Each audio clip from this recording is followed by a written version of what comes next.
Eventually the champion stood, the rest saw the better, Mr. Rogers in a bloodstained sweater. This is the ultimate showdown, ultimate destiny, good guys, bad guys, and explosions. As far as the eye can see, and only one will survive. I wonder who it will be. This is the ultimate showdown. This is the ultimate showdown. This is the ultimate showdown. Ultimate destiny. I don't know.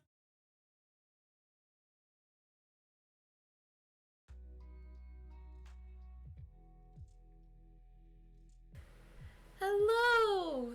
Hello again, chat! How are we all doing today? I'm doing pretty well. I've had a pretty chill kind of weekend. I went to karaoke with my parents last night. Hadn't done that in a while, it was really fun.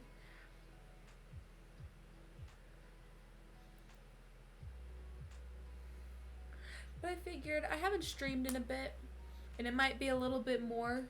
Like, I won't be able to stream tomorrow because I have a concert to perform at. I'll try and stream Tuesday. Don't know when I'm gonna stream. Probably gonna be the last. So I was thinking today, read a couple chapters of Tommyinnit's Clinic for Supervillains, and then on Tuesday, maybe, read the last two, because there's 26 chapters in this story, and we're on chapter 24, I think. Oh, wait. One second. If this is chapter 23... Okay, let's go back to the top. Chapter index. Oh, there's like only 3 chapters left. So I might just go fuck it and finish this tonight. Just get it all over. It depends on how long the chapters are. We'll see.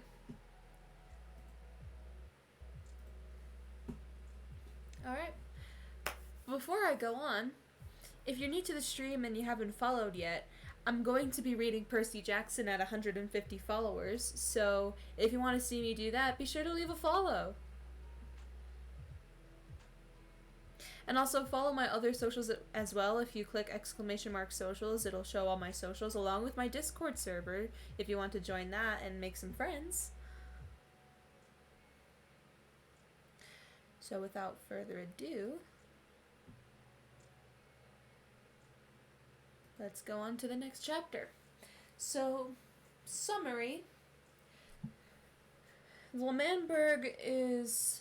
This is an AU of L'Manberg where everybody has not everybody has superpowers, but superpowers exist. And there's villains, heroes, and vigilantes. Tommyinnit saw a villain bleeding out in an alley one day and decided to heal him because he couldn't just let him die. And since then, he's been healing villains because he has healing powers. Now, Superhero Dream caught on to that and is threatening to put him in jail if he doesn't give him the names of the syndicate, the supervillains he's been healing. Like, their real identities. But Tommy has a plan that involves vigilantes, Aurelion, and... Fuck, I can't remember what Eret's vigilante name is. It's like Aurelion and... I feel like it has something to do with royalty.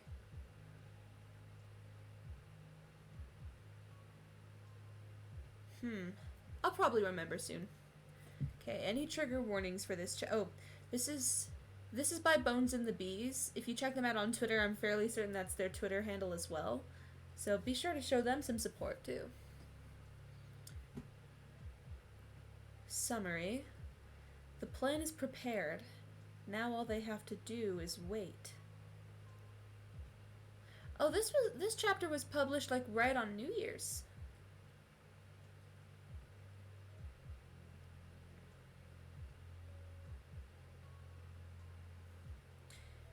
Any trigger warnings? I'm not seeing any. Alright, let's continue. So, what do you think? Tommy turned the mask over in his hands, feeling the weight of it, wondering how heavy it would be once it was on his face. The mask itself was stylized to look one of those KN95 face masks. Hold on. What does that look like? KN95. Wait, okay. I'm gonna look it up on my phone. I don't want to dox myself by accident. KN95 face masks. Images. Oh, okay. So they kind of look like fancy doctor's masks with like they're the sturdy kind that like have a little. They look like they're folded a bit so they could form your face a little better. Okay, that makes sense. With the main difference being that instead of being made of a soft white fiber, the mask was made of a thin metal that was painted to be bright cherry red. There were black straps like there would be on a medical face mask too. Oh, that's clever. That is clever. Because like the KN95 face masks kind of look like doctor's masks if they were a little sturdier. And like they look like they're made of plastic. I hope you guys know what I mean by that. If you don't, look up KN95 face mask and it'll make sense. But that's clever since he's like the medic. That is clever. There were black straps like there would be on a medical face mask too, but besides the two that he would expect to loop around his ears, there were two more straps as well, which seemed designed to buckle behind his head. When Tommy looked up from the mask in his hands, he saw Phil giving him a worried smile. I thought that it would be fitting to make it, look like one of those medical masks doctors wear, since you're a healer and all. Phil continued, laughing nervously. But if you don't like it, that's fine. We can design it however you want. I just thought it'd be a fun surprise. Oof! Phil grunted as Tommy threw himself at the man. He wrapped his arms around Phil's back, burying his face in his shoulder and hugging him close. Despite being taken by surprise, Phil immediately hugged him back, and Tommy felt dark wings circle around him, as if they were shielding him from the rest of the world. It's great, Tommy told him, his voice muffled by Phil's shirt. Thank you. I'm glad you like it, Phil said, obvious relief flooding his tone. He was obviously expecting Tommy to let go after that. Tommy didn't. Tommy? Are you okay? Phil asked softly, his wings curling in closer around them. When Tommy didn't say anything, Phil asked another question. Are you worried about tonight? Tommy didn't lift his head from Phil's shoulder as he nodded. Oh, you shouldn't be, Phil reassured him, tightening the hug. It's gonna be okay, I promise.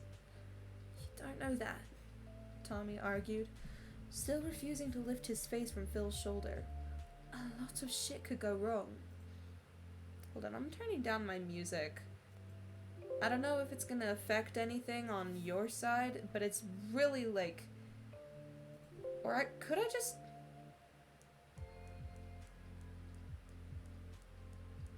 That did nothing, okay. There we go. Hopefully, wait. Let me see if that changed. Oh no, it still looks the same level. Okay, good. Come on, YouTube, don't be a bitch now. There we go. I get why you're worried, but I'm not new to this game, Phil explained, lightly scratching at Tommy's scalp with one of his talons. I'm still working out the fine details, but I have a plan, I swear, and it's going to work. Although the anxiety buzzing in his chest didn't disappear, it was eased a bit knowing that Phil had a plan. Phil always seemed to know what to do, and never got flustered when things went wrong. Tommy trusted Phil. Trusted that this would work, just like he said. Okay, Tommy whispered, lifting his head up. Phil smiled when he met Tommy's eyes again. Trust me, Tommy. I'm not losing anyone in my family tonight. Got it? I believe you, Tommy told him, nodding once. We're not gonna lose anyone in our family. His heart was pounding in his chest when he said the words, our family. Of course, he knew this was his family, but it was still strange to say out loud. Phil seemed to notice Tommy's nervousness, because his smile turned teasing. Do you see me as a father figure, Tommy? He joked, mimicking the time Tommy had asked Phil if he saw Tommy as a son figure. Tommy snorted as he pulled away from the hug, and Phil pulled his wings back so they were no longer encircling him. Maybe a little bit, he grumbled, pretending to pout even though he was actually struggling to fight his own smile now. There was a warm hand on his shoulder, and Tommy looked up to see him absolutely beaming at him. Well, that's pretty good, because I've already started telling people I have 3 sons instead of 2, and it'd be awkward if I had to backtrack on that. Tommy let out a surprised laugh at this, and buried his face in his hands to hide the redness of his cheeks. Yeah, it'd be pretty awkward if you had to tell people your 3rd kid died or something. But then I'd get sympathy points from people and they'd bring over food and shit, Phil joked, leaning back against the couch.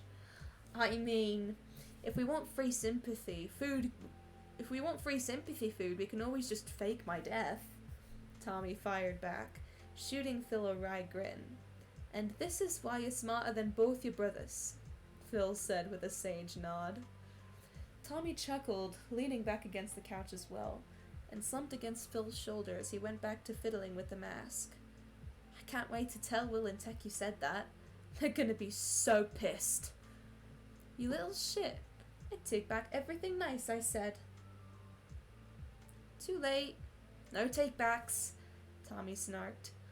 I'm the favorite son. You've admitted it. I don't have favorites. I love you all equally, Phil corrected him, wrapping an arm around Tommy's shoulder. Warmth bloomed in his chest at hearing Phil say he loved him. Of course it was a given since he literally just called Tommy his son, but still, it wasn't something he'd been expecting to hear. Of course he wasn't going to tell Phil all that mushy shit. Oh yes, you definitely don't have favorites, Phil's a soot, Tommy teased, nudging Phil's shoulder. Then in a whisper, he added, but it's okay. We all know it's me. Phil rolled his eyes and reached up to flick Tommy's forehead. Enough of being a little shit. Try on the mask so I can see it. Oh yeah. He hadn't actually bothered putting it on yet. So I loop these 2 straps around my ears, right? Tommy asked, holding up the mask so Phil could see. And then I need to buckle these 2 together at the back? Yup. I can help you with the back at first if you can't figure it out. It might be tricky to do without looking. Nodding, Tommy slipped the normal mask straps behind his ears, noticing how even on his face, the metal was surprisingly light. It really didn't feel that much different from wearing a normal medical face mask, and there was a soft fabric lining around the edge of the inside to make sure the metal didn't hurt Tommy's skin. When Tommy tried to do the strap and buckle behind his head, he blindly fiddled with the pieces of fabric for a few moments, before giving up and turning around so Phil could do it for him. He'll figure it out eventually, but basically you gotta loop one end of the fabric through the buckle, and then loop it back through a second time to secure it, Phil explained. and Tommy felt the strap tighten around the back of his head. And there we go. It's all done. At that, Tommy turned around to face Phil. What just happened? I think I accidentally clicked something on my mouse. It brought me to the previous chapter. What the hell? One of the buttons on the side of my mouse brought me back to the previous chapter. Where was I? It was around here. At that, Tommy turned around to face Phil. So, how do I... Tommy cut himself off when he didn't recognize his own voice. Instead, his voice sounded almost deeper, with a metallic tinge making it completely different from his own. Oh yeah, forgot to mention, it has a voice changer in it, Phil explained, grinning proudly. Sam designed it for you. Holy shit, Tommy muttered, eyes widening, hearing the strange voice come from the mask again. Holy shit, this is weird as fuck. You get used to it, Phil chuckled. A part of Tommy immediately wanted to point out that he'd only get the chance to get used to it if Phil's plan tonight worked, which was a big if. Otherwise, he'd never get the chance to really use this mask, and the whole thing would have been a waste. But he didn't want to bring down the mood, so instead, Tommy tried to grin at Phil, but then realized it was hidden underneath the mask. Although the mask wasn't uncomfortable to wear, he felt a little silly just sitting there and wearing it in front of Phil, so he reached up to try and undo the buckle and strap on his own. Phil watched him struggle with an amused expression, but Tommy didn't want to ask for help because he was going to have to figure out how to do this on his own eventually. So he stuck it out and messed with the buckle until it came undone, and then he undid the straps around his ears, letting the mask fall back into his lap. That's pretty cool, Tommy grinned, relieved to hear his normal voice again. So I got my mask. Does this mean I have a code name too?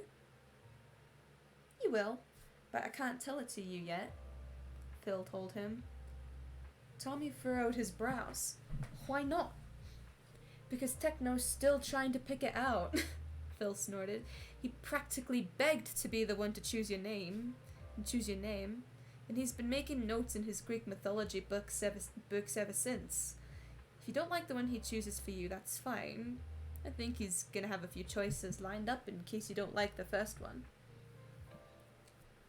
Frankly, Tommy didn't actually care what his code name was. I swear to God, if it's Theseus, I just thought I just pieced it together. He's probably gonna be Theseus if Techno's the one picking out his villain name.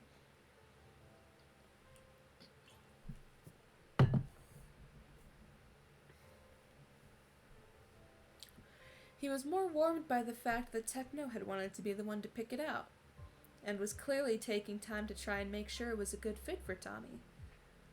I think I'm gonna like whatever he comes up with, Tommy said, fiddling with the straps of the mask again. I'm sure he'll be happy to hear that, Phil replied, pushing up from the couch and stretching his wings out behind him. Now, as much as I love having you in here, I gotta finish up preparing for tonight. Aw, I'm not allowed to stay and bug you, Tommy asked, fake pouting as he got to his feet. But I'm gonna be bored. In truth, Tommy didn't necessarily think he'd be bored if he wasn't hanging out with Phil, but he didn't want to be left alone with his thoughts right now. If he was alone, he was going to think about all the ways that things could go wrong tonight, and it would send him spiraling. I'm sure you can find someone to keep you entertained, Phil reassured him, whacking Tommy lightly with his wing to push him towards the door. Now get! Huffing, Tommy stuck his tongue out at Phil before he headed out of the office. Now alone in the hallway, Tommy let the smile drop from his face as he swung the mask around by the straps. In just a few hours, he was going to be seeing Dream again.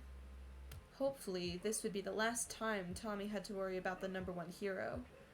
But that would require a lot of luck, and Tommy wasn't one to consider himself lucky. The base plan was simple. Monarch! That was their name. Okay. After explaining his situation, Monarch and Aurelium had been more than happy to offer their help to keep Tommy out of jail. Basically, Dream didn't know of their connection to Tommy.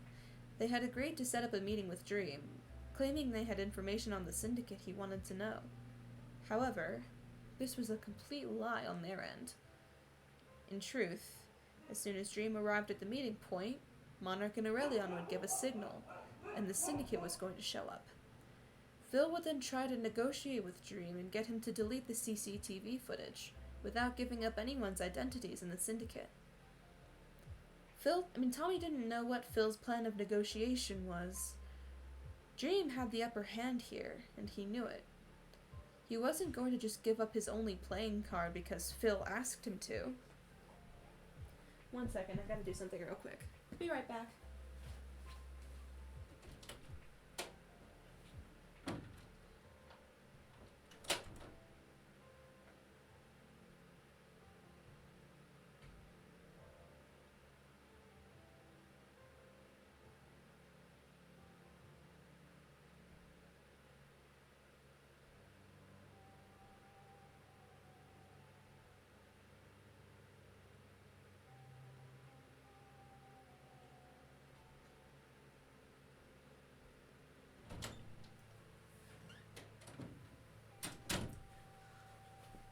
Hold on, I forgot. What was the summary for this chapter again? The plan is prepared now, all I have to do is wait. Okay.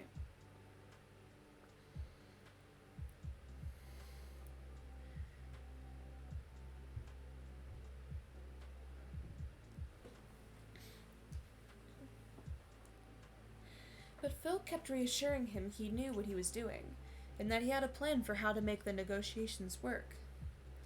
Tommy wasn't sure why Phil wouldn't just tell him outright what the plan was, but he supposed he'd find out what it was soon enough, so it didn't really matter. The part of the plan that Tommy hated the most was that the only people showing up to the negotiation were going to be Phil, Techno, Wilbur, and Tommy himself. The rest of the syndicate was being told to stay behind, although they would be waiting in case things went to shit and they needed backup. This was because Phil said that if the entire syndicate rolled up to the meeting at once, Dream would take it as a threat, and would probably flee before a real negotiation could take place. Tommy understood that, but it didn't stop him from thinking about all the ways that could go wrong. Wandering into the living room, Tommy collapsed onto the couch, so caught up in his thoughts that he didn't even notice the other two boys sitting next to him until he felt a head drop onto his shoulder. "Tubbo?" Tommy asked, glancing down at his friend. "When did you get here?" "About 5 minutes ago," Tubbo answered, scooching closer to Tommy. On the other side of him, Rambo gave Tommy a small wave. Wanted to see how things were going with the big plan. Tommy shrugged, trying to keep the worry out of his face. "Oh, you know how it is. Phil keeps telling me he knows how to make Dream agree to the negotiations, but he's being super fucking vague about it." "Has he said why he doesn't want to tell you more about it?" Rambo asked, furrowing his brows. "Just that he's still working out the details," Tommy explained, staring at his lap. "Do Wilbur and Techno know what it is?" Rambo continued. "Techno might know, but considering Will hasn't fucking stopped fucking pacing for the past day and a half, I think Phil's keeping him out of the loop," Tommy said, certain that if he went up to Wilbur's room right now, he'd see the man walking up and down the length of his carpet over and over again. Both Tubbo and Rambo frowned at this, and Tommy couldn't blame them. It was frustrating not to know, but again, Tommy trusted that Phil knew what he was doing. An awkward silence fell over the trio. Tommy hated whenever they had these kinds of silences, but there really wasn't much they could say in a situation like this. They were all forced into a waiting game, left to twiddle their thumbs as the hours passed on and the sun got lower and lower in the sky. In a way, Tommy wondered if this was what it felt like to wait for your verdict in a trial. Just the constant flood of questions, wondering if what you've done was good enough, trying to prepare for either outcome in case fate didn't go your way. Thankfully, Tommy was pulled out of his thoughts rather quickly this time by Rambu speaking up again. "What's that in your hands, Tommy?" Glancing down, Tommy remembered he was still holding his mask that Phil had given him. "It's a mask that Daedalus made me," Tommy explained, looping the thin straps around his ears, but not bothering with the buckle. "It's to help hide my identity." With the latter half of his sentence, the voice changer went into effect, making both Tubbo and Rambu jump with the sudden switch. "Holy shit! You've got a voice changer and everything!" Tubbo exclaimed, leaning forward to get a closer look at the mask. Guess you really like the rest of us now," Rambu chuckled. "Have you decided on a name yet?" "Techno's picking it out still. Apparently he really wants it to be the one to choose it for me," Tommy explained, tugging the mask off his face again. Tubbo immediately grabbed it out of his hands, looking inside to see how Sam fit the voice changer inside. "This is so cool," Tubbo muttered, running his fingers over the metal. "It even has gas filtering in it, but it's so small you don't even see it. Daedalus is a fucking genius!"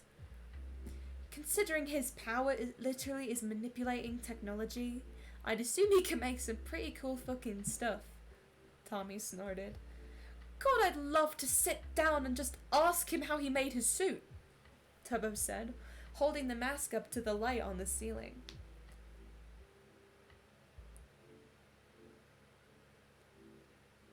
"I mean, I don't see why you couldn't, considering..."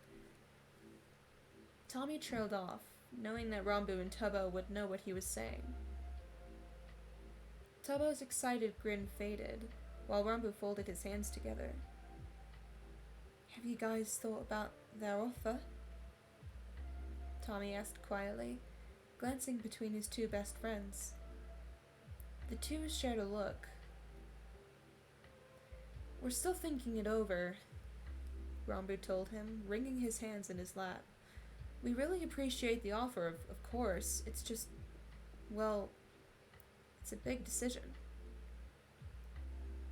After Tommy had approached Monarch and Aurelion to set up the fake meeting plan, the Syndicate had met again, and they discussed where Nuke and Ender were going to fit into things, since they wouldn't be content to just sit on the sidelines of this. It was there that Phil had brought up the idea of extending them official invites to join the Syndicate, especially considering their recent reclassification as villains. That night after the meeting, Phil had told Tubbo and Rambu this over dinner. The two boys had promised to think it over, but Tommy hadn't been able to get a read on what they were leaning towards. "Yeah, of course. I get that," Tommy murmured, glancing down at his hands again. Maybe it was selfish for Tommy to want his two best friends to join the Syndicate now that he was an official member himself, but it was the truth. While the two of them were on good terms with the group now, that didn't mean it would always be that way. In the future, things could go wrong, and maybe they would hate the Syndicate again. But this time, they'd be hating Tommy as well. Tommy was terrified of what that would mean for the three of them. Again, it was selfish, but if they joined the Syndicate, that would be less likely to happen.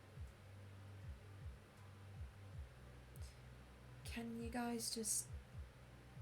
you tell me what you're thinking about it?" Tommy asked, his voice small. "Like, if you're leaning one way or the other?" Handing the mask back to him, Tubbo took a breath before he spoke. "The thing is, we agree with what they want to do. after seeing the bullshit heroes pull up close. I think I could speak for both of us when I say Rambo and I both want the hero committee gone, Tubbo explained, fiddling with the ends of his sweatshirt sleeves. But it's just... shit. How do I word this? I think what he's trying to say is that if we join the syndicate, we're really going to be villains. Like, full-blown villains in the public eye. Rambo cut in. Like, yeah, Dream already reclassified us as villains, but most of the public still sees us as vigilantes. We started doing this because we both wanted to help people. But if we join, people will be scared of us. We won't be able to help like we used to. Tommy frowned. You know that you don't have to publicly be a member of the syndicate to join it, right? He asked. Because, like, no one knows Jester's in the syndicate. Not many people have realized the Rosethorn's in it either. It's not like they slap a brand on you with the syndicate's logo or anything. Yeah, we get that, Rambo said, furrowing his brows. But you know how Dream is. He could go on live television and announce that we're top-ranked villains or something. But Dream already thinks you guys are in the syndicate, so if he was gonna do that, he would have done it already. Tommy pushed, his frown deepening at the flaws in their logic. Rambo dropped his head further. I guess... I don't know. It's just hard.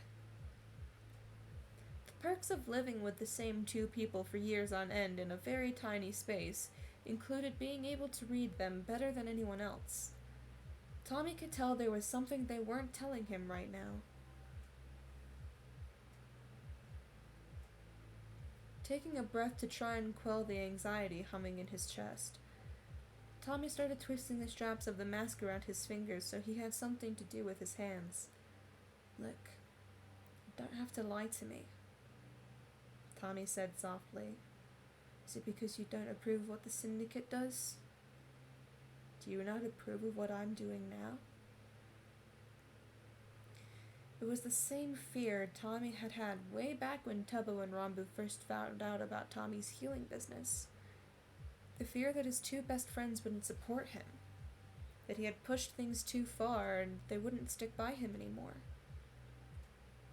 Tommy had thought they were past that, but right now, it really didn't feel like it. To Tommy's surprise, though, Rambo seemed to immediately recognize what Tommy was thinking, because suddenly there was a cloud of purple sparkles in front of him as Rambo teleported to the other side of the couch, so he could sit next to Tommy without Tubbo between them. We're not mad you joined the syndicate, Rambo immediately promised him. Tubbo, who had been silent for a while now, straightened up and frowned. Wait, is that what you're worried about? Tommy shrugged, heat flooding to his cheeks as he realized his worries were unfounded. Kinda? You guys got so pissed at me for it before. Now you don't want to join the syndicate, and so I just thought... Jesus Christ, that's not it at all, we swear, Tubbo reassured him, grabbing one of his hands while Rambo grabbed the other. We just don't know if we're still able to help people like we want if we're labeled villains. But we know why the syndicate does what it does, and we don't really give that much of a shit anymore. Of course we don't like it, but it's a fucked up situation all around, you know? Rambo nodded in agreement, squeezing Tommy's hand gently. Exactly.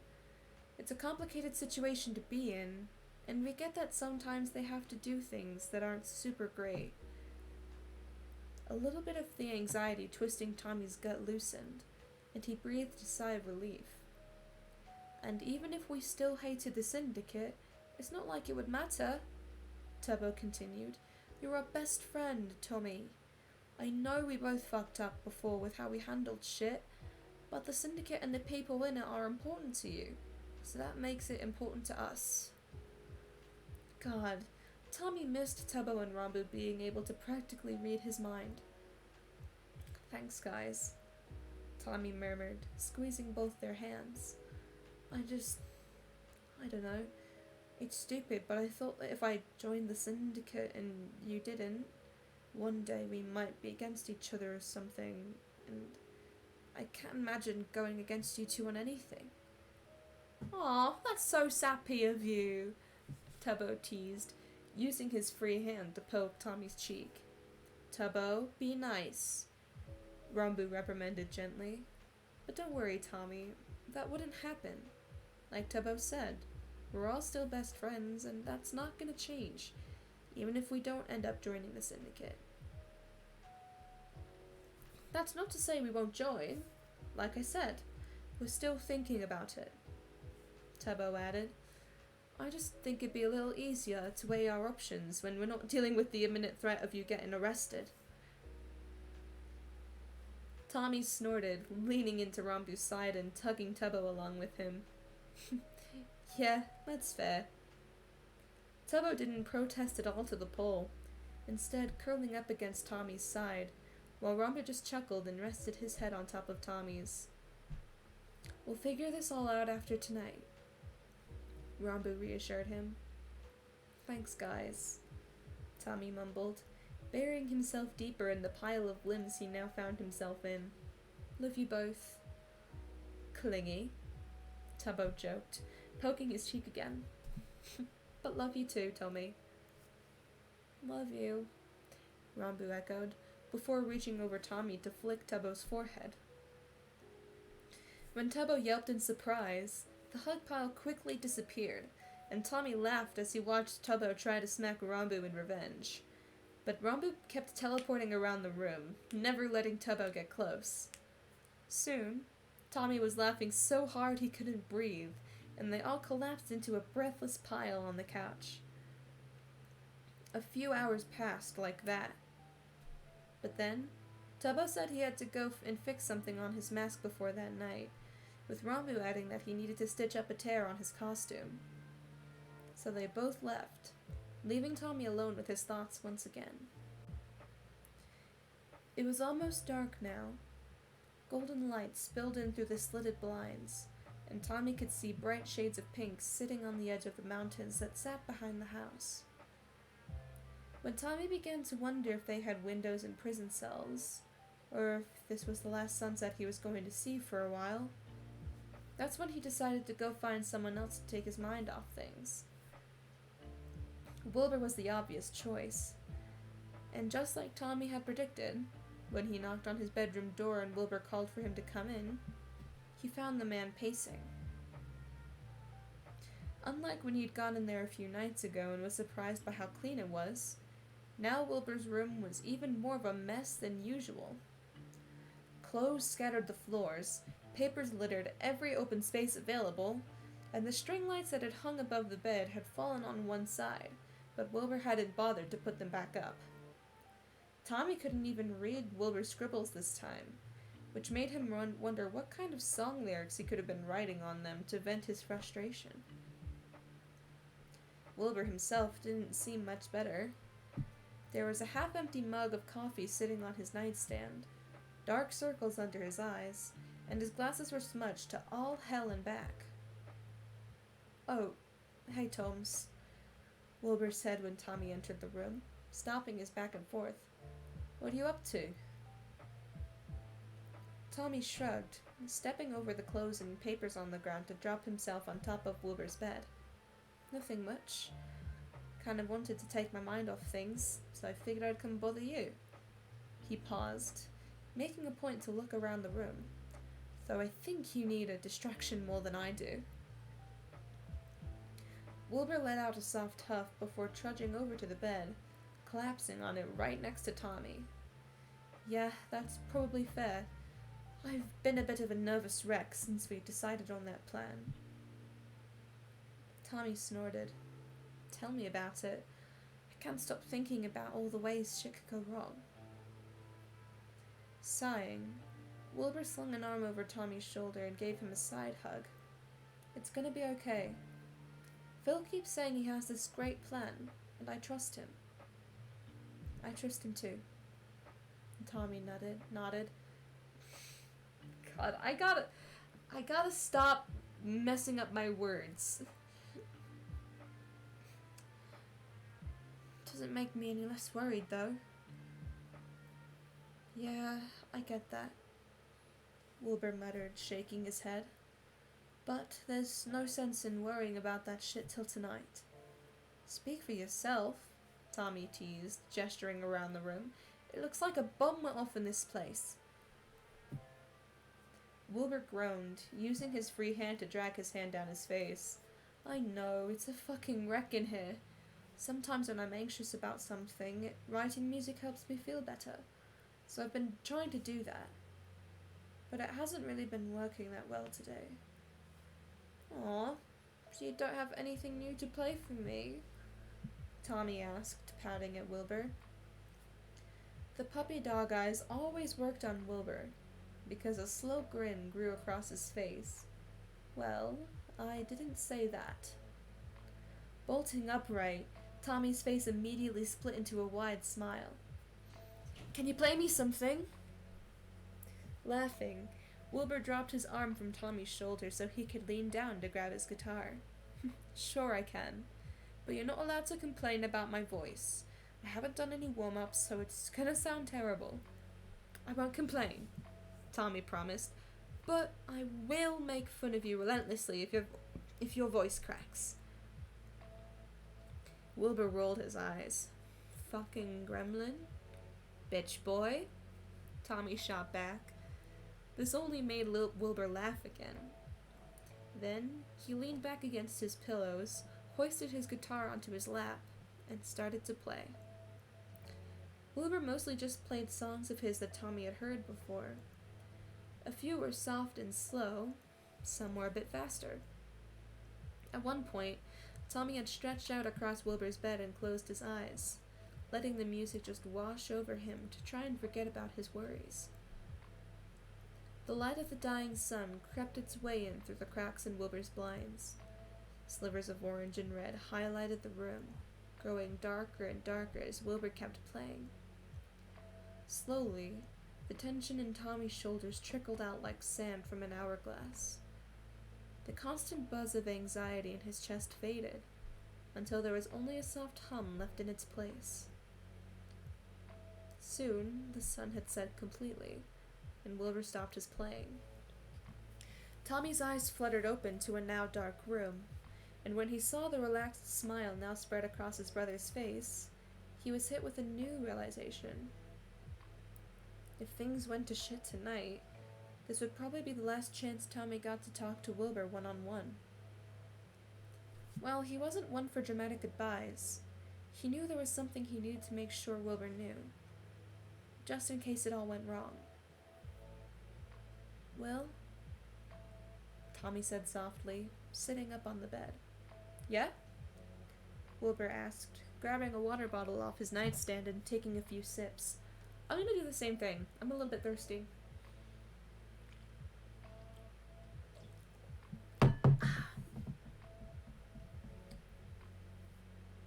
Looking down at his hands, Tommy took a shaky breath as he tried to figure out how he wanted to word this. Look, I'm not saying that I expect things to go wrong tonight. That's not a promising start, Wilbur cut in, frowning at him. Just let me say this, okay? Tommy shot a glare at Wilbur, and he sighed as he put the water bottle down. Like I said, I don't expect things to go wrong tonight. But if they do, well, I've said this before, but you need to know I don't regret any of it. Wilbur's frown deepened. Tommy, come on, don't talk like that. I'm serious, Tommy said, meeting Wilbur's eyes. I know you, Will. You blame yourself for everything. And I want to make sure you don't pull that shit if I end up getting arrested tonight. Because if I do, you'll say it's all your fault and drown yourself in guilt again. But I don't regret saving you that night, and I never will.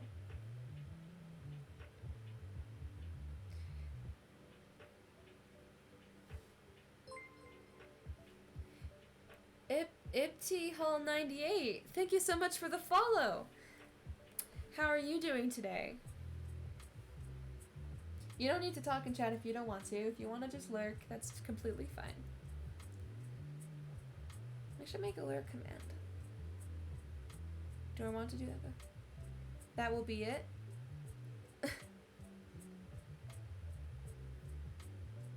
I don't know how long you've been tuning into the stream, but I just want to preface this by saying I do voices for the characters, so I'm sorry if it sounds cringe, it just helps with my immersion.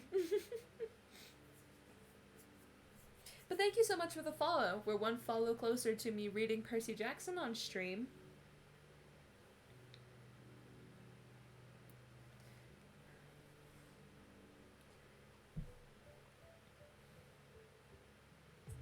Let's see.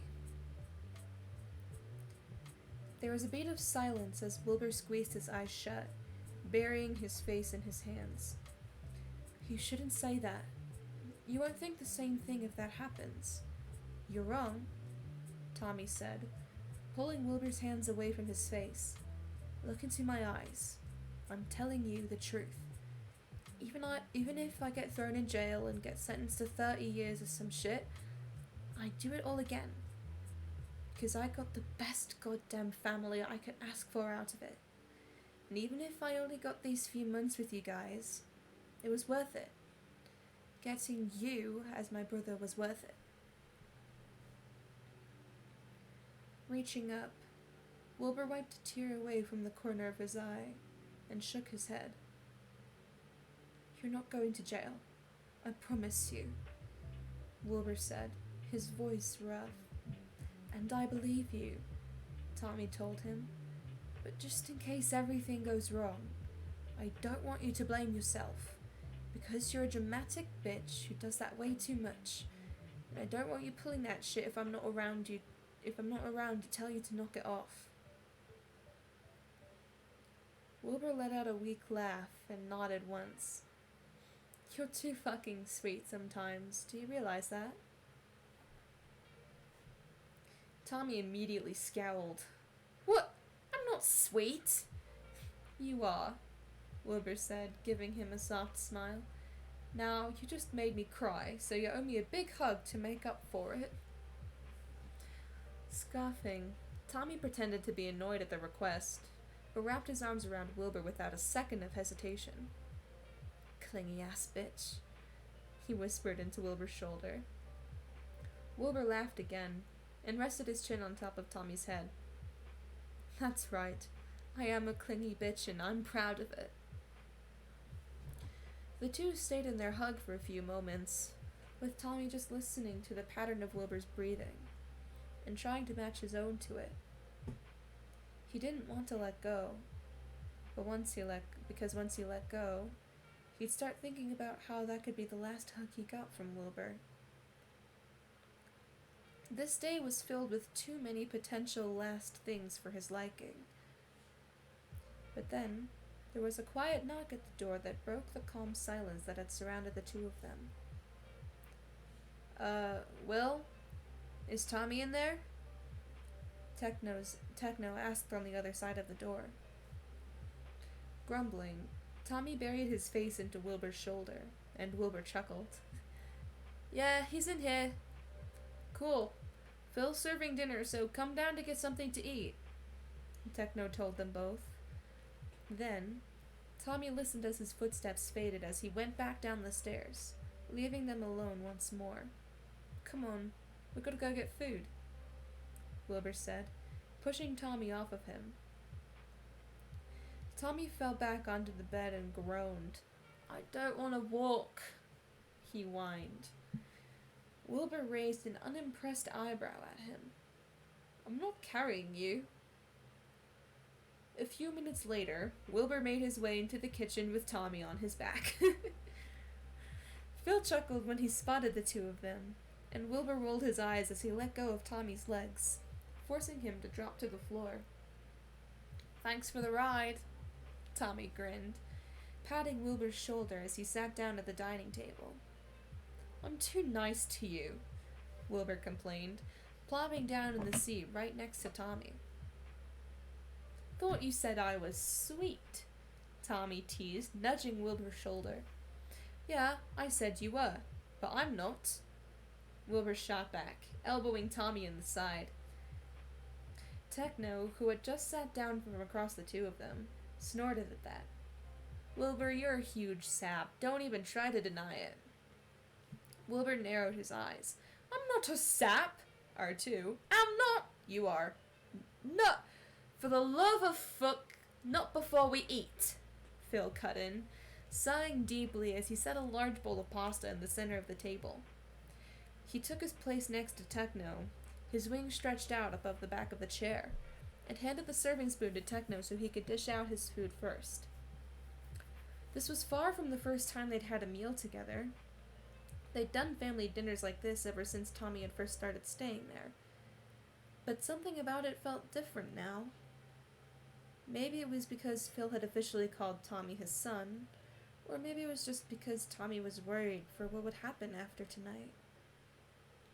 But for now, he wanted to enjoy it while he could, and he did his best to try and shove the anxiety out of his mind. Dinner was nothing that special. They had agreed on no work talk at the dinner table, so no one spoke about what their plans were after they finished eating. Instead, they just did their best to talk about their days. Tommy showed off the mask Phil had given him. Technically work talk, but not really. Wilbur talked about some of the songs he'd played for Tommy, and Techno said that Nikki had promised to teach him how to make potato bread soon, so he was excited to try that out. It was normal, but there was still a cloud of tension hanging over everyone, no matter how hard they tried to ignore it. There was almost a sense of relief when they'd all finished their food, because now they could focus on the elephant in the room. Tommy? Techno said after Tommy had rinsed off his plate. Want to come to my room real quick? I want to talk to you about something. Oh wait, was Techno finally going to tell Tommy what his codename was? Sure, Tommy answered, quickly wiping off his hand so he could follow Techno up the stairs. Tommy was practically bouncing on his heels as they walked up to Techno's room. Techno didn't make any comments about Tommy's excitement, but Tommy noticed the small smile ghosting over his face all the same. Techno held the door open for Tommy to his room, and Tommy ran inside, ready to hear what name Techno had chosen for him. It wasn't the first time Tommy had been in Techno's room, but it wasn't a place he went in often. The room itself was rather simple, with 2 plush armchairs settled near a window, a neatly made bed, and a computer desk pushed into a corner. The only things that stood out was the giant bookshelf that dominated nearly an entire wall, and the pair of sheathed swords resting next to his bed. As Techno closed the door behind him, Tommy noticed how there was a rather thick book laying open on Techno's desk, with a notebook page torn out beside it. From where he was standing, Tommy couldn't see what the note page had written on it, but he could see several words circled and highlighted a few times over. You know why I brought you up here? Techno asked, sitting down in one of the armchairs. To give me my codename, right? Tommy said, hopping into the other chair. Techno nodded. Yup. When Phil talked about getting you one, I figured I might be able to pick a nice one out since I know a lot about Greek mythology, he explained, folding his hands in front of him. Although he seemed calm, Tommy noticed worry flash over his expression. But I don't want you to feel, pressured into sticking with the name I picked out. If you want to choose something totally different, I don't mind. Your name should be something that you like, first and foremost.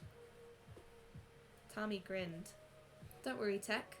The fact that you spent so much time trying to pick one out for me is already enough to tell me I'm gonna like it.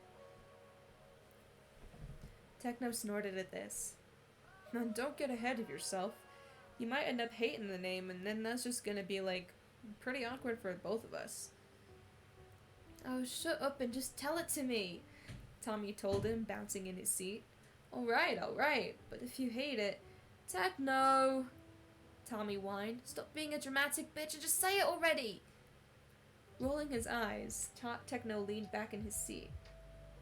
Well, do you know about the Greek god Apollo? Tommy furrowed his brows. He's like the god of the sun or something, right? Techno seemed proud as he nodded. Yeah, he's the god of sunlight, but he's also the god of a few other things, like oracles, archery, or most importantly, healing. Tommy's eyes widened as he realized where this was going. So my name is gonna be Apollo then? I mean, only if you want it to be. If you don't like it... You kidding? Tommy exclaimed, cutting Techno off. That's so sick! I love it! Apollo. Tommy was going to be named after a literal god. Not to mention the god of a bunch of cool shit. Call me by it! Tommy then said, grinning at Techno. I want to see what it feels like. Techno snorted. So, Apollo, are you ready to go piss Dream off tonight? Somehow, Tommy's smile got even bigger. It felt right. The name Apollo just fit, like it was meant for him all along. Yeah, I'm fucking ready, Blade, Tommy replied, jumping out of his chair. I really thought it was going to be Theseus, but it makes sense that it's Apollo. Like, he's literally the god of the sun and healing. And when Tommy heals people, there's literally, like, a glow that comes from him.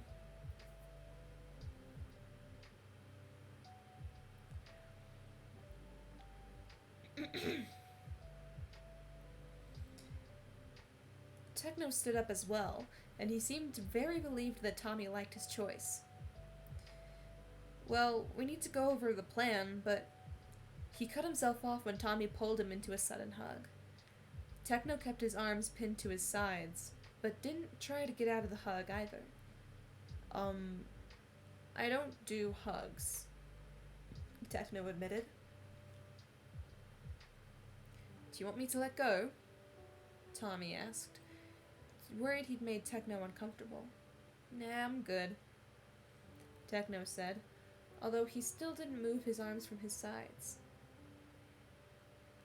Tommy laughed and hugged Techno a bit harder. Then he said in a quieter voice, Seriously, Tech, thank you. I really like the name. Although Techno didn't hug him back, he reached up a hand to pat Tommy's shoulder. You're welcome, kid.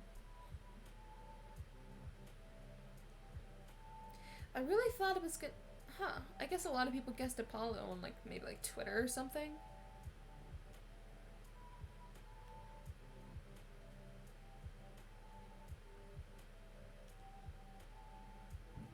There's another superhero AU?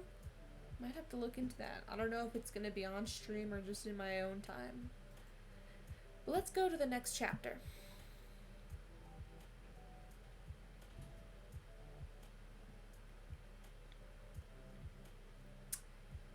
Chapter 25. The Final Battle. Summary. The plan goes into action. Trigger warnings for violence. Lots of it. I'm really scared. I don't want anyone to die. I don't want Tommy to end up in jail. God, someone's probably gonna die. I swear to God, if it's Wilbur, I'm going to lose my fucking mind.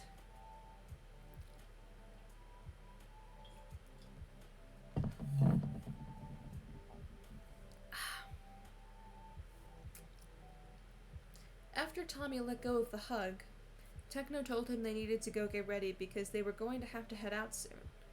Apparently Phil was going to go over the details of what they needed to do while they drove. Going back to his room, Tommy stared at the mask Phil had given him, trying to think of what he should wear.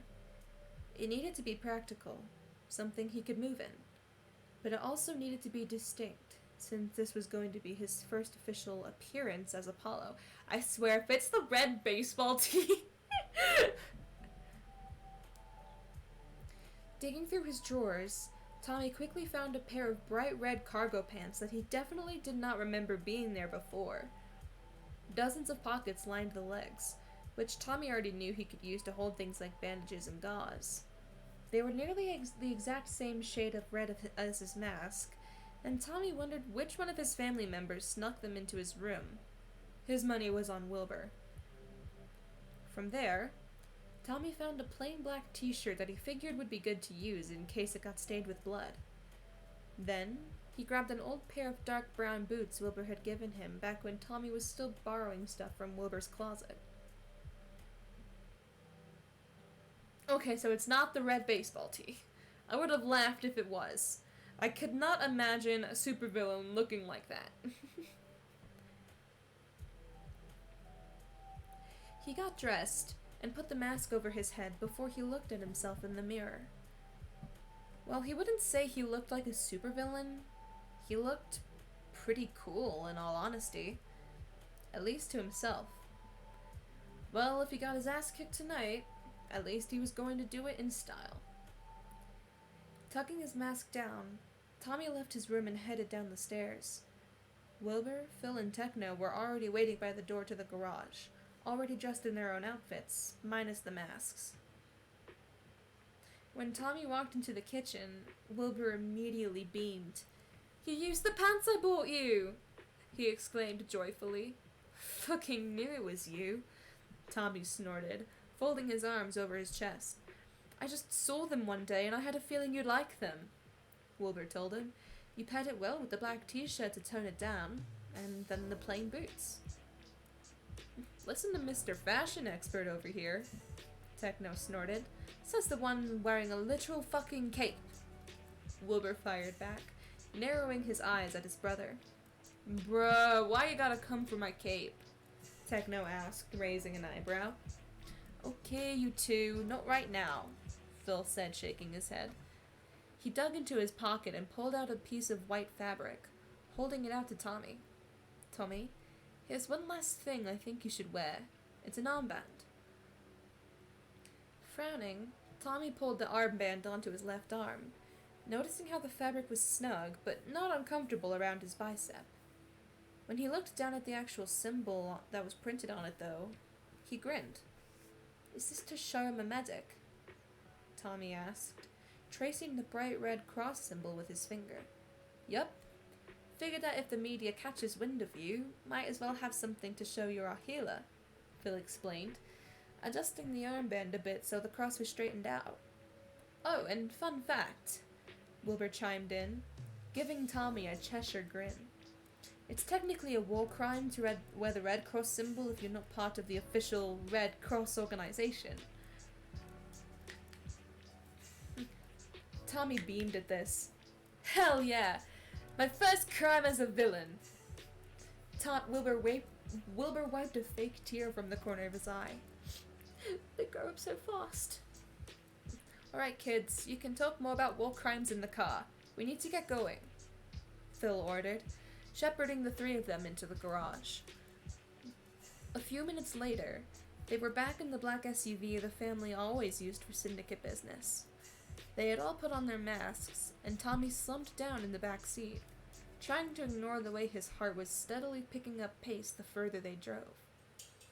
"Okay, boys, here's the plan," Phil began as they turned down a new street, the orange streetlights casting their familiar glow. "Monarch and Aurelion are already at the meeting spot, and Monarch is going to message me when Dream shows up. We're going to park a few blocks away and walk up to join the group. Now, the order I want us in is me at the front, Techno a bit behind me, with Will and Tommy in the back. Got it?" They all chorused a quick "Yes, Phil," before quieting down to let him continue. "Good. Now, Will, you're in charge of keeping an eye on Tommy. If shit starts to go south, I want you to prioritize getting Tommy out of there above all else, okay?" "Got it," Wilbur said with a nod. Tommy frowned. "Wait, if things go wrong, shouldn't I stay in case I need to heal you guys?" "We can keep doing what we've been doing and just come to you to get healed if we get hurt," Phil explained calmly, You really only come in because I don't think Jim would negotiate with us if you aren't with us. But if things get messy, I want you to get as far away as you can." While Tommy didn't like it, he knew that it made sense and forced himself to nod. "Thank you, Tommy. Now we have Nikki, Jack, Hannah, Sam, Tobo, and Rambu all waiting on standby to help out if shit goes wrong. But I want to call in as few people as possible to minimize risk of injury. So if things go bad, the first people I'm calling in are just going to be Nikki and Jack, and we'll go down the line from there," Phil continued, sounding so unbothered it was like he was just talking about the weather. "Where's Quackity?" Tommy questioned, noticing the man's absence from the roster. Phil let out a small sigh. "He's busy with his own shit tonight. Remember, he's more of a business partner with the syndicate than anything else. He tries to show up for the important stuff, but he's got his own work that sometimes gets in the way." "Oh." Tommy tried not to look crestfallen at the news, but it definitely bummed him out to hear that Quackity, someone he considered his friend, wasn't going to show up for something as important as this. "Don't feel bad," Wilbur reassured him, reaching out to squeeze his shoulder. "He cares about you just as much as the others in the syndicate do, but he trusts us to be able to handle this on our own." Tommy nodded. "Okay." He knew Wilbur was right, but he was a mess of nerves right now, and even the smallest thing could bring his mood down catastrophically. "Anything else we need to know, Phil?" Techno then asked. Just trust me when I say I have a plan," Phil told them, pulling up his veil briefly to flash all of them a reassuring smile. Tommy tried to wrap the words around himself like a blanket, to ease the anxiety thrumming in his chest and the electricity buzzing under his skin. But it didn't do much to help. He was just going to have to deal with being a nervous wreck until the night was over. They left the South Bay behind, and Tommy recognized the comforting streets of East Side. It wasn't long before Techno pulled the car to a stop under a streetlight, and they all did a check to make sure everyone's masks were secure before they hopped out of the car. It was a bit odd just to be a group of supervillains walking down the street, but Tommy supposed this was normal for the other three. There was no one around at this time of night, and their footsteps echoed between the buildings, making Tommy constantly turn around to make sure they weren't being followed. The night air was cool against his bare arms, and Tommy wondered if he should have grabbed a jacket to go with his uniform. At least the pants were plenty warm, and the mask kept his nose from getting cold as well. Still, he huddled close to Wilbur as they passed under the glowing streetlights, and Wilbur silently draped an arm around his shoulder. At one point, Phil took out his phone while walking, and only paused for a second before pocketing it again. "James arrived at the meeting spot," he told them all in a soft voice. "We're coming up on the street, so try to stay quiet." Tommy's breathing hitched. Dream was there. The plan had worked, and this was really happening now. They kept walking. Tommy soon figured out where this meeting spot was, and he almost laughed at the painful irony of it all. Of course it would be in front of the Cloudy Cafe. Where else would they set this meeting up? It was the only place that made sense. It had practically been the center of everything that had happened ever since Tommy healed Siren. They approached a corner, and Phil held out a hand, telling them to hold back. Now, Tommy could hear faint voices echoing down the street, and when Phil gave him the go-ahead to come closer, he immediately peeked his head around the corner to see what was going on.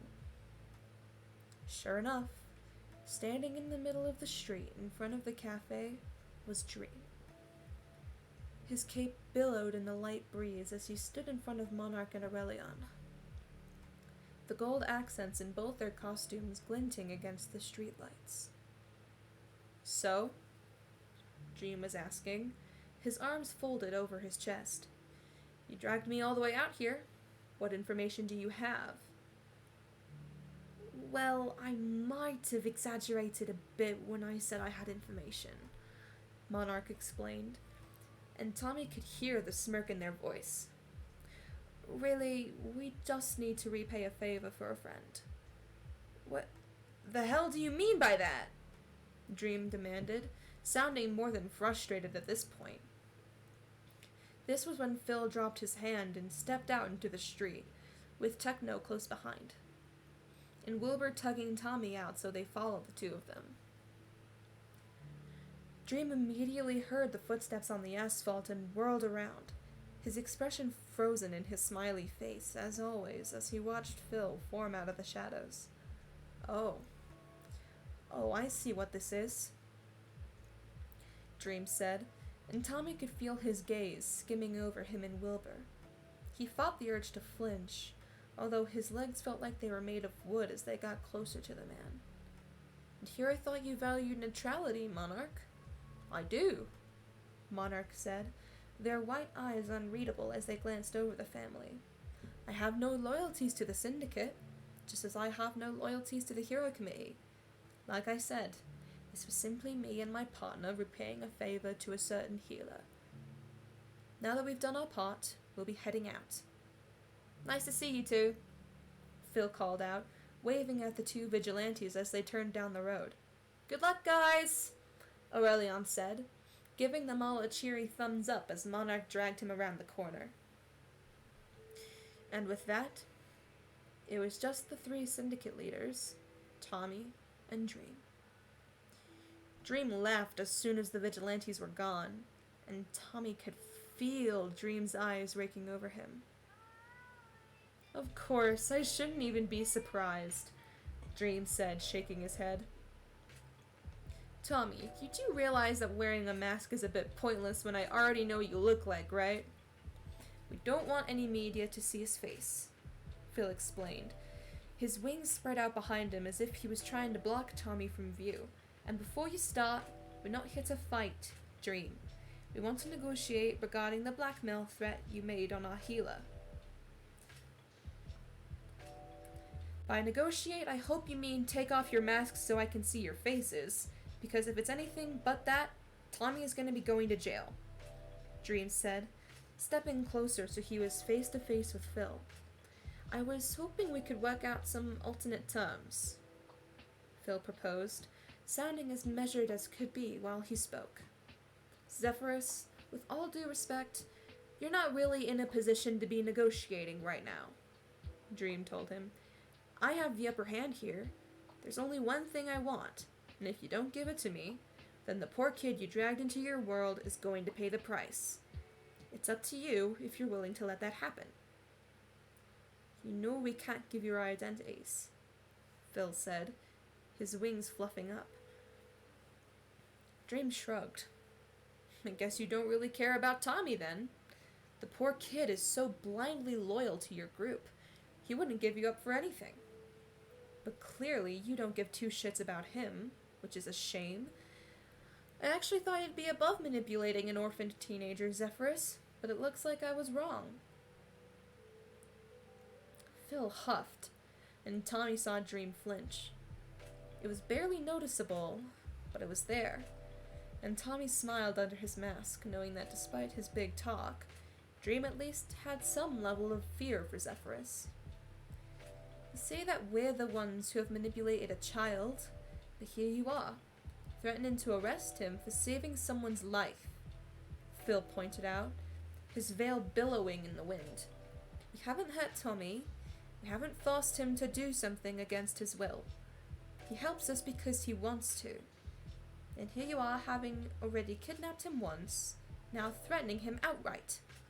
You can't act so high and mighty compared to us when you pull shit like that, Dream.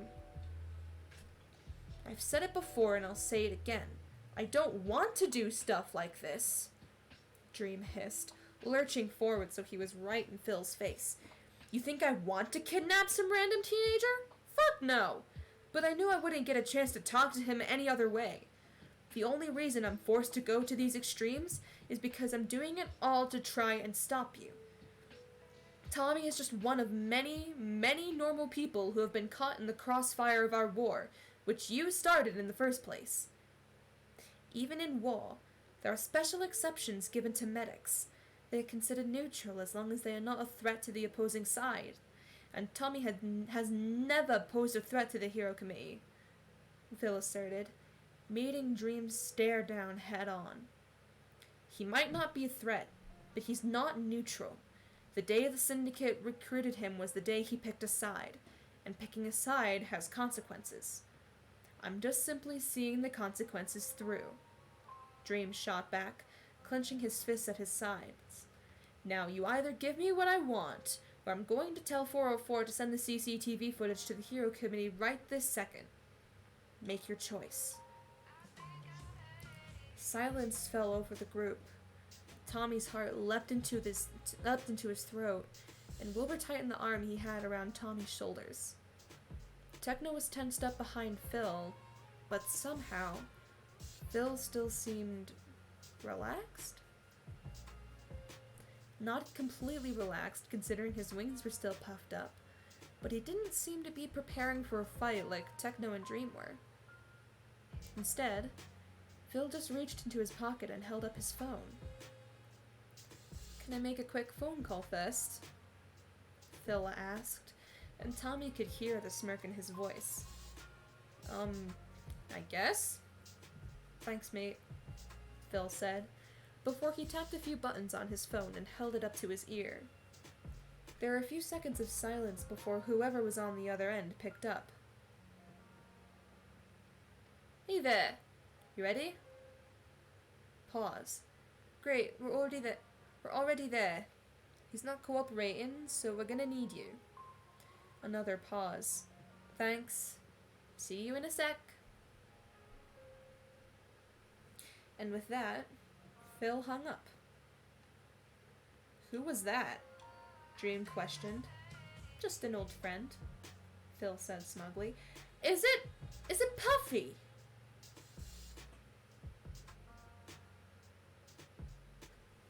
A few seconds passed. Tommy's heart was pounding in his ears. Was this the plan Phil said he had?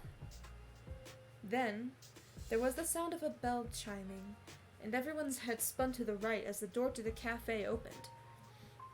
The captain stepped out of her cafe, sheep mask securely fastened over her face, looking exactly like she did when she had retired.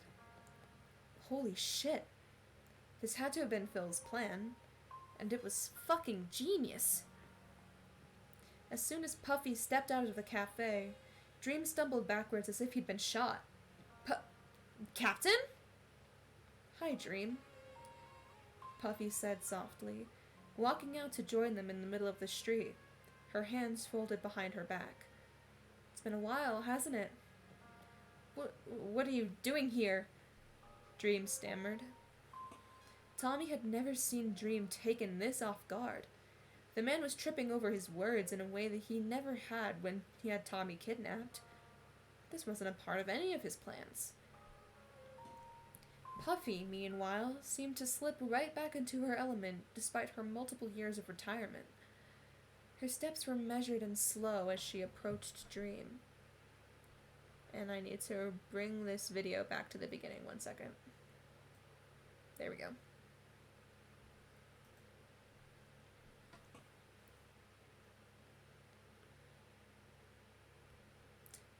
Her hair, though now brown and white instead of just pure white like it had been when she was originally the captain, was tied back in its signature ponytail, and it swung back and forth over her shoulders, perfectly in time with her footsteps.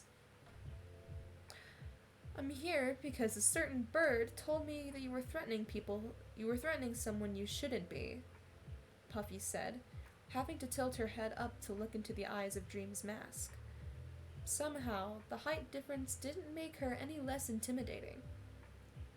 Captain, you don't understand. He works for the Syndicate, Dream tried to explain, although it sounded more like a little kid trying to tell his mother how the vase got broken, which was jarring compared to how cocky he'd only been he'd been only minutes earlier. He's a healer for the Syndicate, Puffy corrected, eyeing him up and down. Not to mention he's also a teenager. And one of my employees at the cafe to boot. Dream immediately whipped his head back towards the Syndicate. Wait, they know who you are? Puffy nodded. They do. They've known for years. What the fuck, Puffy? Dream asked, taking another step back. You retire and become fucking friends with the Syndicate? I did, Puffy confirmed, but this isn't about that. I'm here tonight because I can't stand by and watch you ruin a kid's life, all because of your obsession with beating the Syndicate. Oh, not you too, Dream scoffed, shaking his head. I'm doing what I have to do. I don't want to pull this kind of shit, but the Syndicate has left me with no other choice. Puffy snorted at this. You're wrong, Dream. You absolutely have a choice. You can choose to go back to try and fight the Syndicate the way we always have, and not through dirty tactics like targeting a civilian that knows them. You haven't been in the field for years, Puffy. You have no idea how much things have changed, Dream argued. You have no right to barge in here and try to stop me when I'm closer to getting the Syndicate's identities than I ever have before. I have no right? Puffy questioned, her hands beginning to glow red. You have a lot of nerve saying that to your mentor of all people. I'm the one who taught you how to be a hero in the first place. I would think I still have a right to keep you from going off the deep end. Despite the red glow showing that Puffy was preparing to use her powers, Dream only shook his head. What are you gonna do, Puffy? Fight me? Kill me? 1, I don't think you could actually do that to me. And 2, that's not going to stop 404 from releasing the footage of the Hero Committee. If you release that footage, I'm going to come out of retirement and vouch for Tommy myself, Puffy told him, standing on her tiptoes so they were face to face.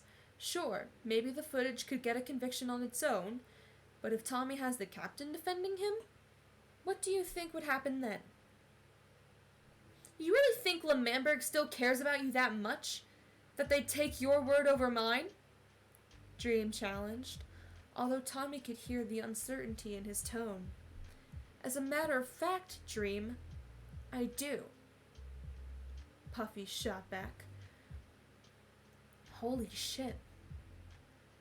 And just like that, the threat of the CCTV footage was gone. Because Tommy knew that no matter how damning the evidence was, if the captain came out of retirement to vouch for him, they wouldn't be able to get a single jury in L'Manberg to convict him.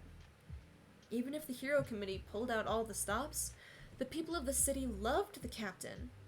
They would listen to her above anyone else. Dream took another step back, and Puffy matched him as she stepped forward, not letting him get a single inch. Why are you doing this for him? Dream then asked, his voice so low, Tommy could barely hear it. You've been gone for years. I haven't heard from you since you left, and now you come out of retirement for him. Why? Puffy pursed her lips. Because he's one of mine, Dream. There was a pause. Then, but I thought I was one of yours, Dream whispered.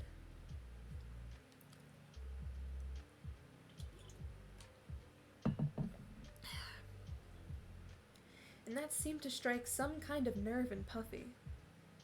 Her shoulders slumped, and her expression softened as she reached a hand to cup the side of his mask.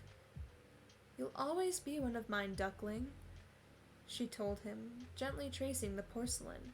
But I can't let you hurt him, even if you think it's your only option. Dream was silent for a moment after that. Then, he tapped a button on a watch Tommy hadn't noticed he had on his wrist, and held it up to his mouth. Back up, I'm gonna need you to come in now. Just like that, Tommy's heart dropped into his stomach. Puffy took a step back from Dream, the red glow returning to her hands as a thin rod of stone rose up from the asphalt, taking the shape of a thin spear. I don't want to fight you, Dream, Puffy warned him, gripping the spear in her hands as she pointed it at him. You made your choice, I made mine, Dream said evenly, a sword lifting behind him. Puffy prepared her spear to strike. Wilbur tightened his grip around Tommy, preparing to bolt. Suddenly, there was a ripping sound in the air as Rewind appeared in between Dream and Puffy. His colorful swirling goggles glowed in the low light, and he stumbled backwards when he noticed Puffy. Whoa, what's the captain doing here? He asked, nudging Dream's shoulder. It's a long story, but she's not on our side, Dream muttered, shaking his hand. Where are the others? They should be coming. Rewind quickly checked a bright purple watch he had on his wrist. Oh, right now! He pointed towards the opposite end of the street, and Tommy paled when he saw the group running at them. 404 was at the front, already brandishing his knives as he sped towards them. Supreme was there as well, although he hung towards the sides, expression hidden by his red and yellow balaclava. Then, Tommy spotted Flame running a bit behind 404, his arms already lit up by his fire. A pang of disappointment flashed through Tommy. While he knew Flame probably didn't have much of a choice, he had wished the hero could have stayed out of this fight. And lastly, there was... Wait. Was that a fucking panther? What the fuck is that thing?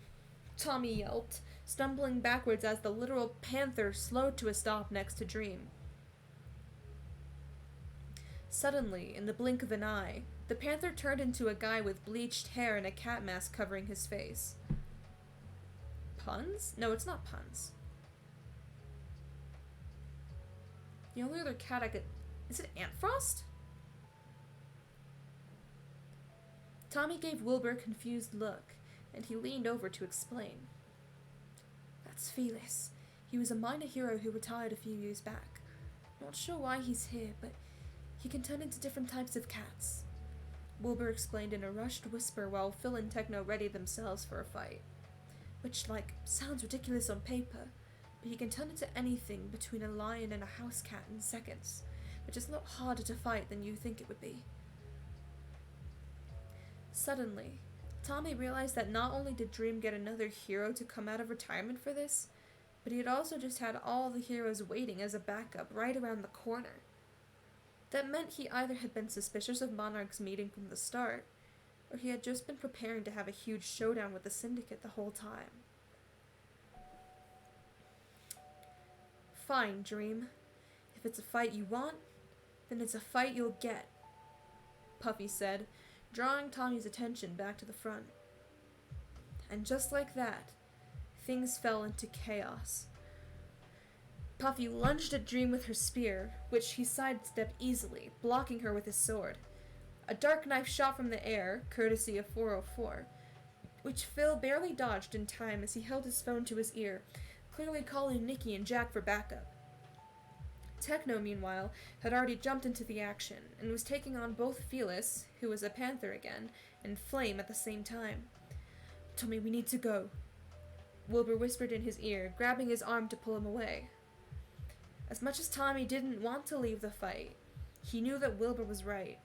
He could heal anyone that got hurt back at their house. There was no sense in him being there right now. Tommy turned to follow Wilbur back down the other street so they could run back to the car, but they didn't even make it 5 steps before Tommy felt something grab the back of his shirt. What the?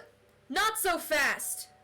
Dream called out, using his power to yank Tommy back into the fight. Tommy was violently yanked off his feet, and he screamed as he flew through the air, slamming into the ground right at Dream's feet. Sorry, but you're not going anywhere. Although Tommy hadn't fallen far enough to get hurt, his head still pounded as he looked up to glare at Dream. Fuck you! He yelled, scrambling to his feet. Come on, don't make me... Dream was cut off mid-sentence by Puffy body slamming into him out of nowhere, sending him to the ground with a strangled yelp. "Go! I got him!" Puffy shouted, fighting to pin Dream to the ground as he struggled underneath her. Nodding at Puffy, Tommy ran back down towards Wilbur, but his eyes widened when he saw Wilbur was no longer alone. Wilbur and Rewind were dancing around each other, with Rewind dodging every single punch or kick Wilbur tried to throw at him. It must have been annoying as hell to try and fight Rewind, considering he could literally just rewind time and predict all your moves, but there was a limit to how much he could alter time before he got exhausted. This meant that Wilbur just had to try and outlast Rewind until he could tire him out. And while Tommy wasn't a fighter, he could certainly help out with that. Tommy barreled straight ahead while Wilbur struggled to land a hit on Rewind. Right before he could body slam the hero, Rewind jumped out of the way, whipping his head towards Tommy as his mouth opened in surprise. "Oh! Who are you?" Rewind asked, taking a few steps back as Wilbur pushed Tommy behind him. "Huh. Guess Dream really hadn't told the other heroes about him." "Apollo," Tommy answered, curling his hands into fists. Surprisingly, Rewind grinned at this. "Cool name. I haven't seen you around before. Are you new?" Tommy definitely hadn't expected a hero to be this friendly to him, but he hadn't had much interaction with Rewind before, so he supposed the hero was just more chill than the others. Meanwhile, Wilbur, clearly seeing this conversation as a moment of distraction, suddenly pressed his hands over Tommy's ears before he spoke. "Stop using your power," he told Rewind, Tommy only able to make out what he said by reading his lips. And with that, the smile fell off Rewind's face. "Dang it!" he yelled, the friendliness that was there a moment before having disappeared completely. "I was just trying to talk to the new guy." "Not the time, Rewind," Wilbur said, edging away from the hero with Tommy behind him again. "I don't want to fight anyone right now. Just let us go and my order should wear off within a few minutes." Rewind frowned, looking like he was considering letting them go. Hope bloomed in Tommy's chest. They just needed to get out of here, and things would be okay. Phil, Techno, and Puffy could handle themselves until Nikki and Jack got here. Tommy knew that. Before Rewind could respond, though, suddenly Wilbur yelped, and Tommy saw a small knife sticking out of his shoulder. "Shit!" Wilbur yelled, reaching up and yanking the knife out with a pained hiss. Thankfully, the knife was small enough that it only left a small cut on Wilbur, but the issue was more so the implication of who threw the knife. 404 strolled towards them, swinging one of his throwing knives around his finger. "You know I can't let your kid get away," 404 told Wilbur, his grip tightening on the knife. "You're not going to fucking touch him," Wilbur hissed, his words echoing with a force that shook Tommy's bones. 404 winced at the command, but continued to walk forward anyway. "You know just as well as I do that our powers don't work very well on each other, Siren." "Believe me, I know," Wilbur muttered, still trying to walk backwards away from 404's approach. "So I suggest that you stop trying to escape down the street with your healer, and I won't throw a knife right into your stomach," 404 threatened, pointing his knife at Wilbur. "Your aim isn't that good, 404, Wilbur scoffed. 404 shrugged at this. "Okay then." And then he threw the knife. Wilbur dodged it easily, ducking down and pushing Tommy out of the way. The knife clattered harmlessly on the ground behind them, but before Tommy could even catch his breath, 404 threw another. Clearly, Wilbur had practiced jumping out of the way of these. He danced between the knives without much effort, dragging Tommy with him to keep him out of the range as well. It was dizzying to be tugged around without any sense of where they were going, but Tommy didn't fight it, instead just trusting in Wilbur's senses completely. At one point, though, Wilbur hissed again, and Tommy saw blood drip from the back of his hand. Only a graze, but it had hit him all the same. Immediately, Tommy grabbed his hand and healed it while 404 was distracted, trying to get more of his knives out. "Don't do that!" Wilbur hissed, ripping his hand out of Tommy's. I'm fine. Don't tire yourself out for me. It's just a tiny scratch. It's not going to tire me out, Tommy argued, the glow in his hand fading quickly. Besides, Tommy was cut off when Wilbur suddenly yanked him to his chest, and Tommy heard a knife hit the wall behind him. Aw, I'm out, 404 then complained. Wilbur grabbed Tommy's arm, tugging him to run again. But before they could even take a step, Dream, they're getting away! 404 shouted, cupping his hands over his mouth. At the front of the fight, Tommy saw Puffy pinning Dream to a wall, but as soon as 404 said that, Dream blasted Puffy back with a shockwave. She flew backwards and landed on her feet, but before she could run at Dream again, he was flying straight for Tommy. Dream's boots slammed against the ground, and Tommy stumbled at the next shockwave it sent out. Then, before either of them could say a word, Dream lifted up a hand and Tommy felt himself get shoved into the nearest wall. It didn't hurt. That was the surprising part. Tommy was struggling against the invisible grip, pinning him against the brick, but it wasn't holding him down hard enough to actually hurt him. With the other hand that Dream wasn't using to hold Tommy, he lifted two swords out of their hilts to float above his head. When Wilbur opened his mouth to spout out a command. Let him... Hold on 1 second, I got a text.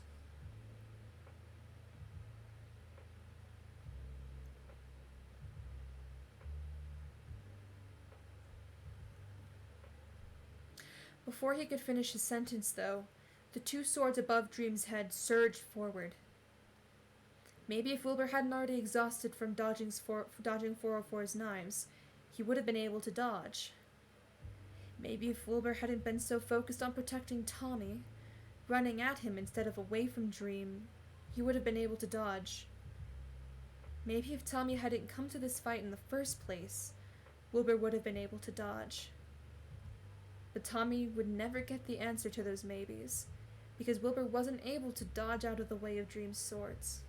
No! Tommy screamed as both the swords stuck themselves straight into Wilbur's gut. There was a horrible moment of silence as Wilbur looked down at the weapons sticking out from his torso, as if he was in shock. Then, Dream pulled the swords back out, and blood began to pour down the front of Wilbur's sweater. Wilbur stared blankly at Tommy for a moment before his knees buckled, and he collapsed onto the asphalt. No! No! Let me go, you fucking bastard! Tommy screamed. He screamed as loud as he could, fighting against the invisible hand holding him to the wall. He tried to kick and bite as hard as possible, but there was nothing for him to fight against because there was only air. The swords floated back to Dream, dripping with Wilbur's blood. He slid them back into their hilts before he turned to look at Tommy. He took one step towards Tommy, then another. Before he could take a third, a sword bloomed from Dream's chest. Don't touch my brothers, Techno spat, pulling the blade out in one swift motion. Dream stared in shock at the blood staining his chest, and 404 darted forward to drag him back towards the other side of the fight, where Supreme was already running towards them. The invisible hand holding on to Tommy disappeared, and he collapsed onto the concrete with a heaving breath. He stumbled to his feet and sprinted towards Wilbur, who was laying face down against the street. Wilbur, Tommy whispered, shaking his shoulder. Wilbur, can you hear me? I'm here, Wilbur whimpered, wincing as Tommy pushed him onto his back. Tommy was already rubbing his hands together, preparing to heal the stab wounds, but a hand on his shoulder stopped him. You need to get him out of here before you heal him, Techno told him. I'll make sure you guys can escape. Hide where Dream won't find you. Phil and I will get you when this is over. Looking to the front of the fight again, Dream could see 404 holding off Puffy and Felis holding off Phil as Supreme healed Dream. It wouldn't be long before he was back in the fight, so this was the only chance they had to escape. Got it, Tommy said, before he grabbed Wilbur's shoulders and yanked him up. Wilbur cried out as Tommy forced him up, and Tommy hated seeing his brother in pain, but he knew they didn't have time to even do a mini heal right now. Fuck! Wilbur yelped as Tommy pulled him to his feet.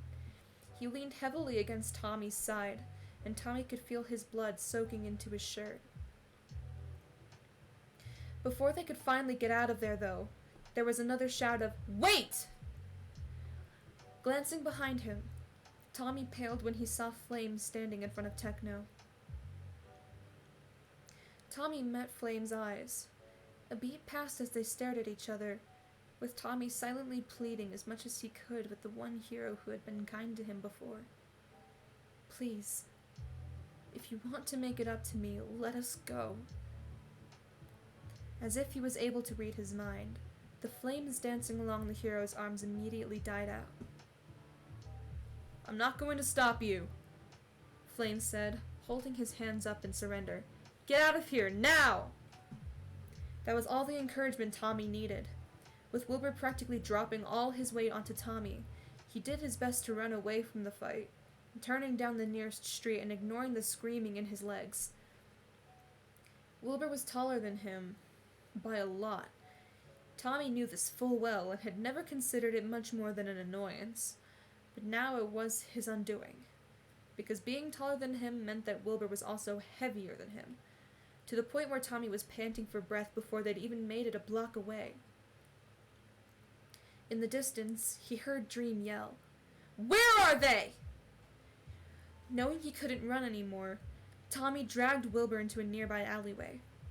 There was a single dumpster sitting against a wall, and Tommy set Wilbur down so the dumpster was between them and the entrance to the alley, wincing when Wilbur let out another whimper at the movement. In a way, it reminded Tommy of the first alley, the one he'd healed Siren in all that time ago. It wasn't the same, and actually seemed a bit cleaner than the first one, but it was still eerily reminiscent of it. How ironic. And now here he was again, with a famous supervillain bleeding out in front of him. But things were so different now. So very different. "Tommy," Wilbur whispered as Tommy laid him down on the ground so he'd be able to heal it better. "I know it hurts. I'm sorry," Tommy whispered back, reaching for the edge of his shirt so he could get a proper look at the wound. "I'm gonna fix it, okay? You'll be okay." "No," Wilbur breathed, fumbling to try and grab Tommy's wrists. You can't heal me." Tommy paused and pulled down his mask to frown at Wilbur. "What? Of course I'm gonna fucking heal you, you fucking bitch!" "No," Wilbur repeated, shaking his head. He's still after you. If you heal this, you'll be too tired to run." "I've healed worse than this. I'll be fine," Tommy said, although he wasn't sure if that was true. Wilbur shook his head, a small cry escaping his lips when it jostled the stab wounds. "It's worse. Worse than what you healed when you found me. I can feel it." Clenching his jaw, Tommy tried to tell himself that Wilbur was just lying, and pushed Wilbur's hands away so he could get a look for himself. Oh.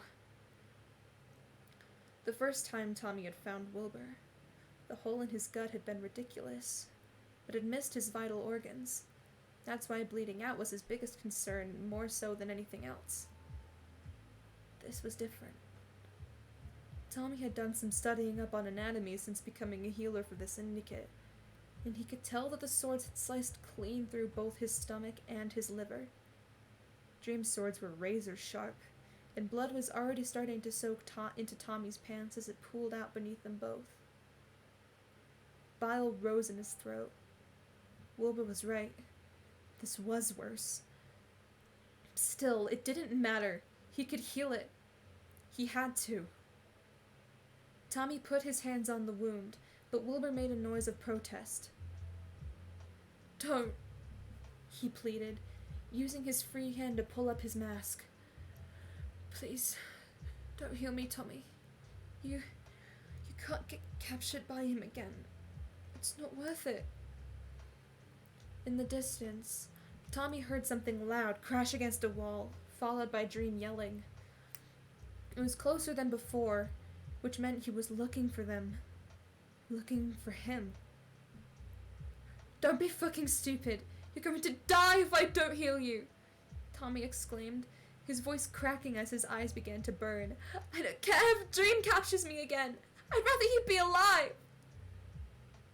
Wilbur's dark gaze met his own, and there was more yelling, and that was even closer than before. "You can't heal me," Wilbur ordered, his voice echoing even though it was barely anything more than a whisper. Tommy's eyes widened in horror as the command echoed in his mind. "You can't heal him. You can't heal him. You can't heal him." Why would you do that?" Tommy whispered, horrified tears spilling down his cheeks. "What the fuck is wrong with you?" "I'm so sorry," Wilbur whispered, "but you need to run. Please." Tommy stared at Wilbur in horror, unable to tear his eyes away from the blood still spilling from his stomach. His heart was pounding in his ears as he tried to will himself to put his hands on the wounds and heal them like he'd done so many times before.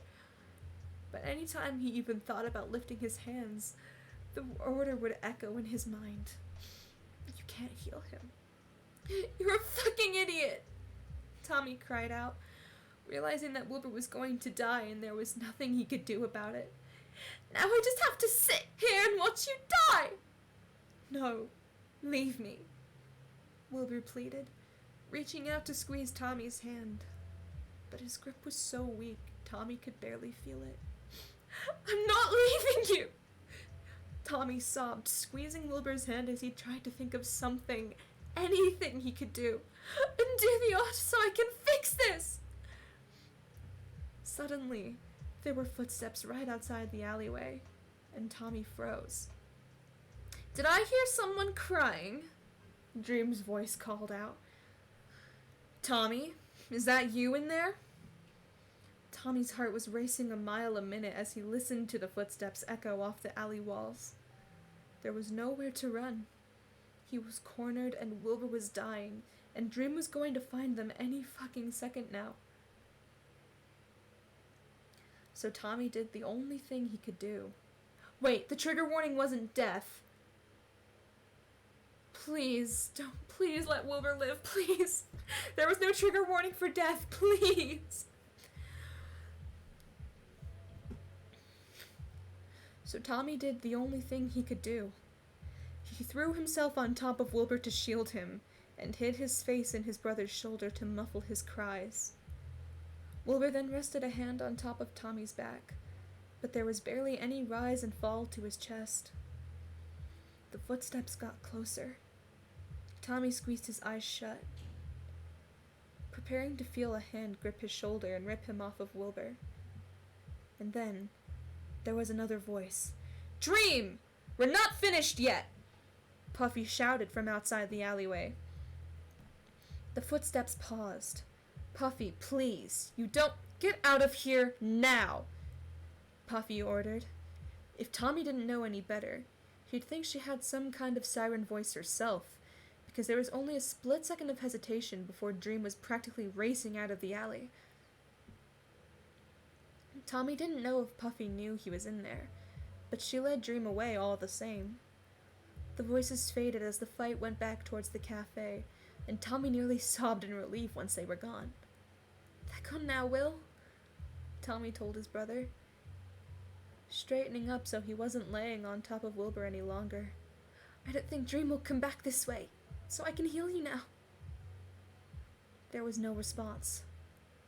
All of his blood turned to ice in that moment. The hand that had been resting on his back was limp, and there was a quiet ringing in his ears as Tommy glanced up to Wilbur's face. Wilbur's eyes were open, but they were empty. He wasn't blinking. He wasn't trying to say something. He wasn't doing anything. "Will?" Tommy whispered, his eyes burning again. "Please don't do this to me." He searched for any sign of life. Reaching up, Tommy pressed his fingers to Wilbur's neck and couldn't find a pulse. The tears spilled over his cheeks again as Tommy stared into the eyes of his dead brother. "No, don't do this," Tommy repeated, his voice growing louder. "Don't fucking do this to me! You don't get to be dead, you bastard!" Nothing. No response. A vicious sob tore its way out of Tommy's throat as he grabbed Wilbur's shoulders and began to shake him. This couldn't be real. There was no way. Wilbur wasn't dead. He was just fucking with him. He had to be. "Wilbur, please!" Tommy cried, shaking him more. "Stop this! It's not fucking funny!" Wilbur had gone completely limp, almost like a rag doll. It made Tommy want to throw up. Letting go of his shoulders, Tommy glanced back down at the stab wound that was still oozing blood from his stomach, but at a much slower rate than before. Narrowing his eyes, Tommy found he was able to lift his hands without any struggle now. There was no voice in his head telling him he couldn't heal Wilbur, and Tommy didn't want to think about what that implied. Instead, he pressed his hands on top of the stab wound and willed them to heal. "Come on," Tommy muttered, gritting his teeth as he tried to focus all his energy into his hands. "Don't fucking do this! I can heal this! I know I can!" But he couldn't heal something that was dead. Tommy knew that full well. One time, long before he healed Siren, Tommy found a bird on the side of the road that had been hit by a car. He picked it up in his hands and tried to heal it, but his hands refused to glow. No matter how many times he tried, his powers just wouldn't work on the bird. And right now, while his hands were coated red with Wilbur's blood, there was no familiar orange glow. "Please!" Tommy stopped, squeezing his eyes shut as he begged his powers to work. "Let me save him!" He had to save Wilbur. Tommy refused to lose his brother so soon after finding him. There was no ifs, ands, or buts about it. He was going to save Wilbur. And then, as Tommy sobbed while trying to stop the blood from flowing out of the wounds, something happened.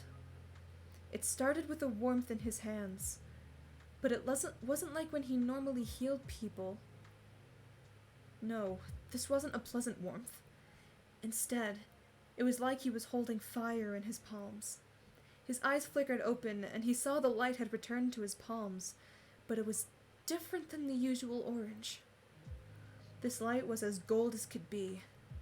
It was like Tommy was staring at pure sunlight as the fire in his hands grew hotter and hotter. Soon, the heat raced up from his palms and onto his arms. Then it spread to his shoulders, his back, his chest, everywhere. Tommy's head was screaming in pain, and it only got worse with every passing second. His vision was spinning, and he shut his eyes again, trying to focus on the burning energy that was slowly consuming him. Tears poured down his cheeks, but even they felt like drops of magma against his cheeks. Healing had never been this hard before. The pain was nearly unbearable, but Tommy refused to let go. The golden light behind his eyes grew even brighter, and a scream tore itself from Tommy's throat as the fire inside of him grew hotter than he could ever imagine. It was like the very core of his being was being pulled into the ground, and it took all of his effort to keep himself from letting himself be yanked into the cool darkness. And then, it stopped. All at once, the burning disappeared, and the light went with it. Without thinking, Tommy ripped his hands away from Wilbur, cradling them to his chest as he struggled to catch his breath. Black spots dotted his vision. Tommy knew he should be trying to check something, but his head was in far too much pain to think straight right now. Without even really willing himself to do it, Tommy pitched forward, collapsing on top of Wilbur once again. His head was spinning, and the promise of sleep was creeping up on him. As the world around him started to disappear, Tommy heard a loud gasp next to his ear, and felt the chest underneath him rise up. The last thing Tommy felt before he passed out were a pair of cool arms wrapping around him, and Tommy knew he was safe. Oh, thank God! Oh, thank God! Oh my God! I knew it once I realized that, like, in the trigger warnings, nothing was tagged as death. Oh my God! Oh my God! I am lightheaded. Jesus Christ.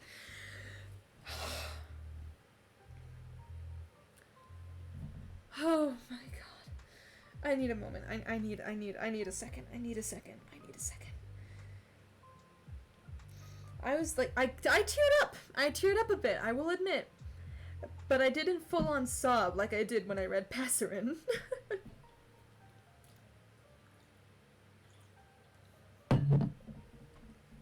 Oh my God, oh my God.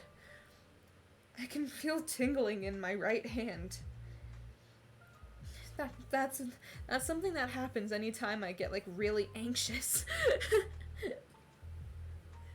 I didn't even realize how anxious I was.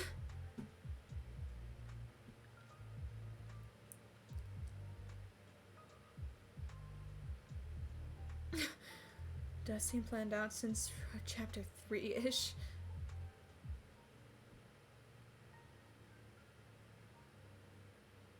Okay, I had a feeling that Felis was Aunt Frost. Alright. Let's read the last chapter.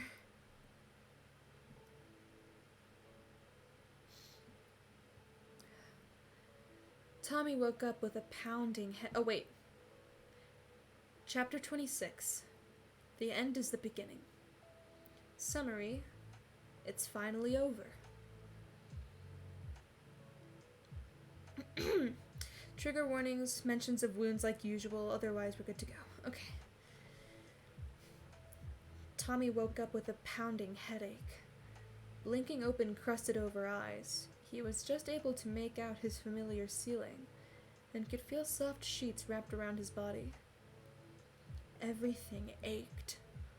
All of his muscles were sore, his head was throbbing, and even the act of opening his eyes was starting to exhaust him.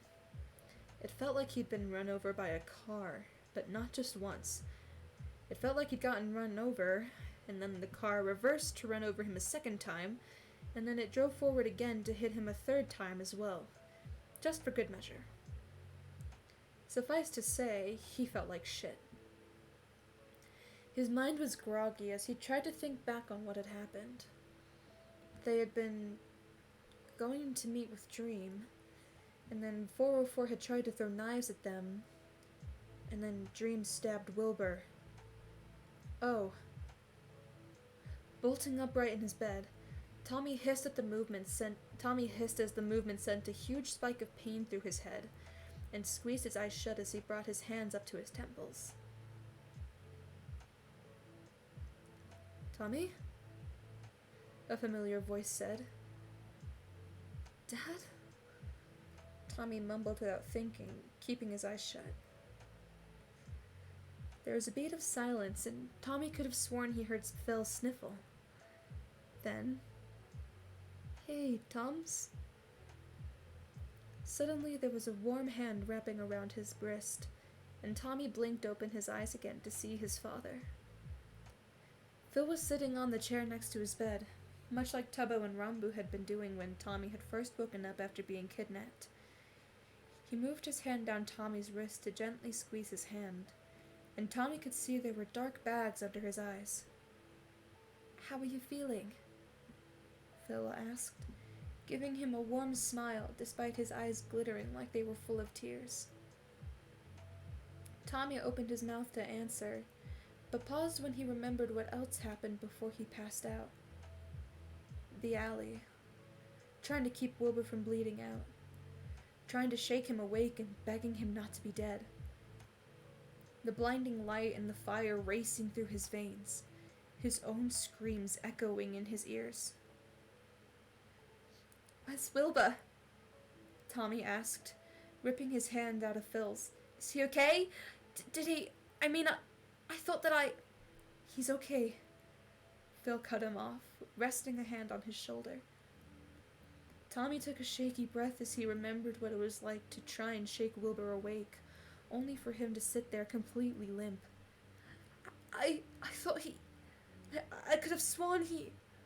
He cut himself off this time, a choked sob bubbling up in his throat. Are you sure that he's okay? He asked Phil, tears now swimming in his eyes. He's alright, Tommy. You saved his life. Phil reassured him, squeezing his shoulder. He's alive because of you. Oh, thank God. Where is he? Tommy asked, looking around his room and realizing he and Phil were the only people in it. I need to see him. He needed to get the mental image of Wilbur's dead body out of his head. He needed proof that his brother was alive. He's in his room. Before Phil could finish his sentence, Tommy pushed the blankets back to try and climb out of bed.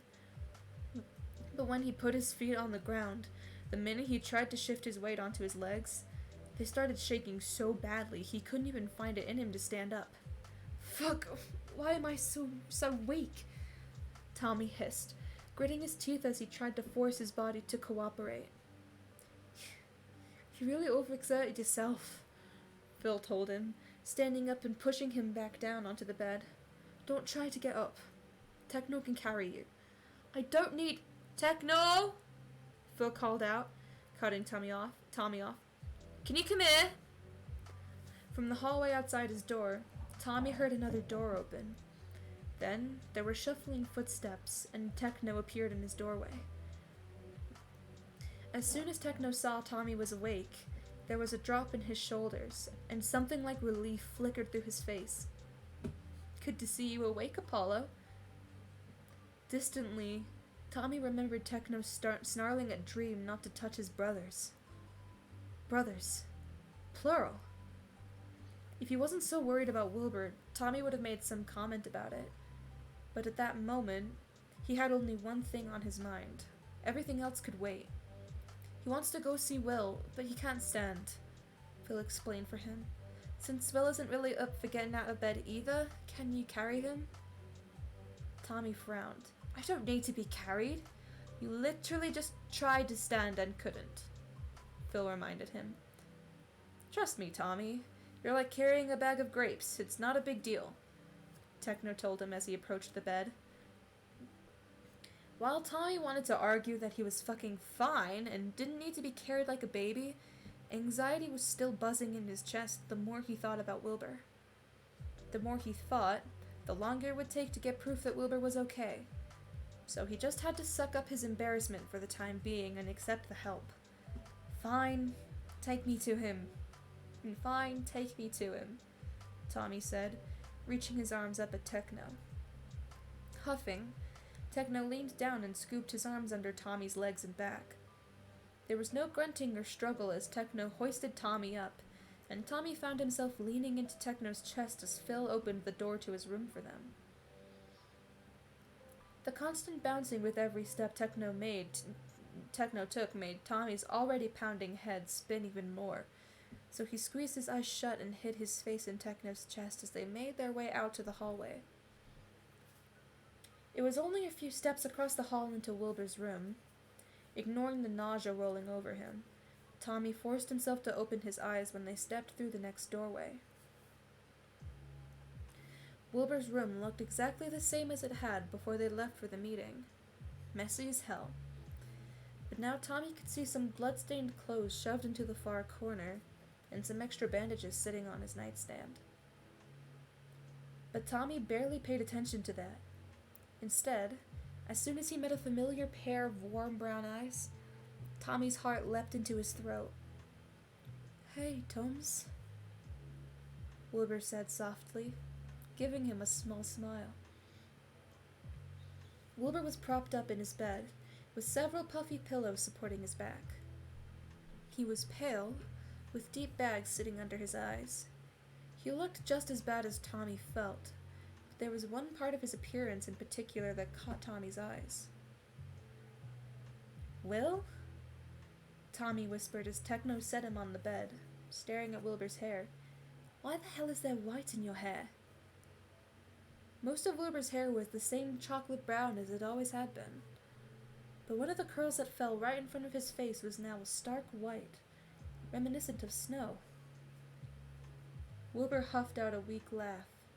"I'm not sure, but I think it happened when you brought me back to life." Tommy blinked, the realization setting in. He had brought Wilbur back to life, hadn't he? Wilbur hadn't been breathing. His heart had stopped pumping blood. Tommy wasn't supposed to be able to heal things that were dead, and yet he managed to force his powers to work on Wilbur. That was something to work out for another time, when his head wasn't pounding like a jackhammer.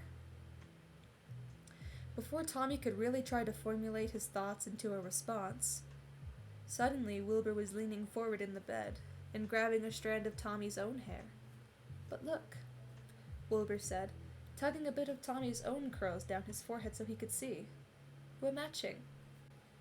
Sure enough, the strand of hair Wilbur had grasped in his fingers wasn't gold like the rest of his hair.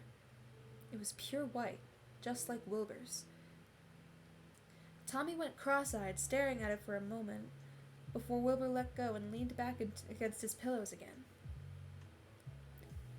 Tommy stared blankly at his brother for a moment. He took in the white streak in Wilbur's hair, the paleness of his skin, the way he was giving Tommy a shy smile, like he was happy to see him, but worried at the same time. Wilbur was here.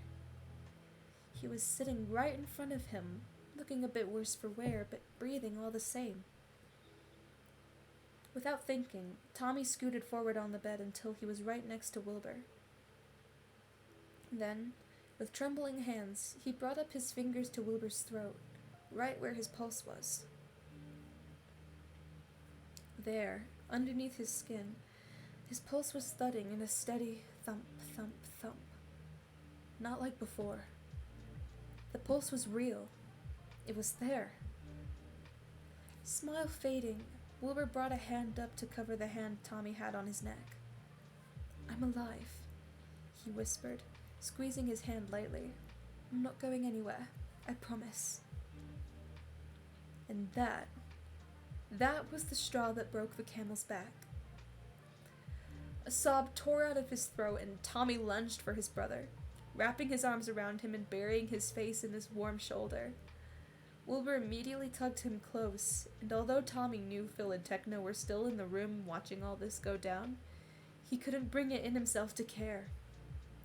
It worked. Somehow, Tommy had done the impossible and brought Wilbur back to life.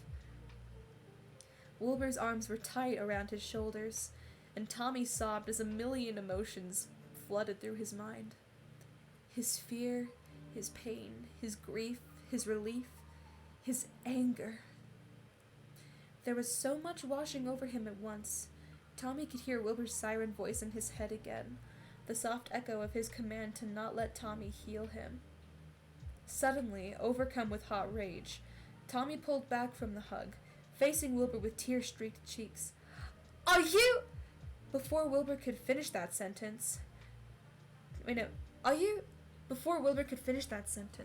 Tommy brought his hand up and slapped Wilbur across the face as hard as he could. A deafening smack echoed through the room. There were a few beats of silence after Wilbur's head snapped to the side, a red handprint quickly forming on his cheek. Then, "Yeah, I think I deserved that," Wilbur muttered. "You're such a fucking idiot!" Tommy yelled, the relief and anger swirling inside of him to create a strange mix of emotions that he could barely process. "I can't believe you fucking used your voice to keep me from healing you!" "You did what?" Phil cut in, with Techno letting out an alarmed, "Huh?" Sighing, Wilbur lifted his head back up, not dropping his arms from where they were still wrapped around Tommy. I don't really have a good excuse for that." "Yeah, you fucking don't," Tommy hissed, more hot tears streaming down his face. "We talked about this, Wilbur! You aren't a fucking martyr!" "I know, and it was fucking stupid thing of me to do," Wilbur said, pulling Tommy back down to his shoulder. Tommy didn't try to fight it. He curled closer to Wilbur, hiding his face in his sweater as the mental image of Wilbur's dead body just kept flashing in his mind. "You're such a fucking idiot," Tommy repeated, his voice muffled by fabric. "I am, I know," Wilbur agreed, bringing a hand up to card through Tommy's hair. I was so out of it from blood loss, and I could hear Dream coming down the street. I knew I couldn't defend you anymore, and I just wanted you to get out of there before he showed up. So I thought if I had made it so you couldn't heal me, you would run." "You were wrong. I'd never leave you like that," Tommy told him, not bothering to lift his head. "Yeah, I realize that now," Wilbur said, letting out a humorless laugh. "I should have known you'd pull something like learning how to revive the dead just to save my sorry ass." Tommy still had no idea how he did that, and he wasn't sure he'd ever know. But it had worked, and that was what mattered the most. That Wilbur was here now, and Tommy could yell at him for being a fucking asshole. And he was alive and hugging Tommy, and Tommy was able to keep his family intact. "Wait," Phil suddenly cut in, and Tommy felt the bed dip as Phil sat on the edge. "You used your voice to tell Tommy not to heal you?" Although Tommy didn't lift his head, he could imagine Wilbur's sheepish look. Yeah. I knew that healing me would make Tommy too tired to run from Dream, and he was getting close to the alley we were hiding in. So in my I've just been stabbed delirium, I thought it was a good idea to just make it so he couldn't heal me, so he'd leave me behind," Wilbur explained. Techno made a sound of disapproval. "You shouldn't have done that." "Yeah, I fucking know," Wilbur hissed, sounding a little impatient. "I'm not gonna pull shit like that again. Believe it or not, death wasn't exactly a fun experience that I'd like to go through again."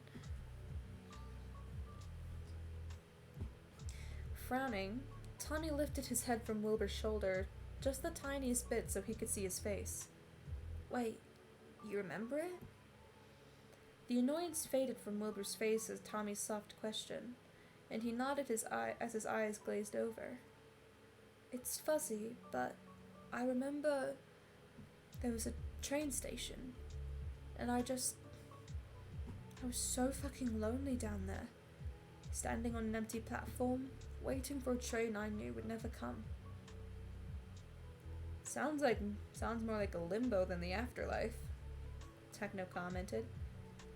"Maybe," Wilbur shrugged, gently pushing Tommy's head back down so he could continue to run his fingers through his hair.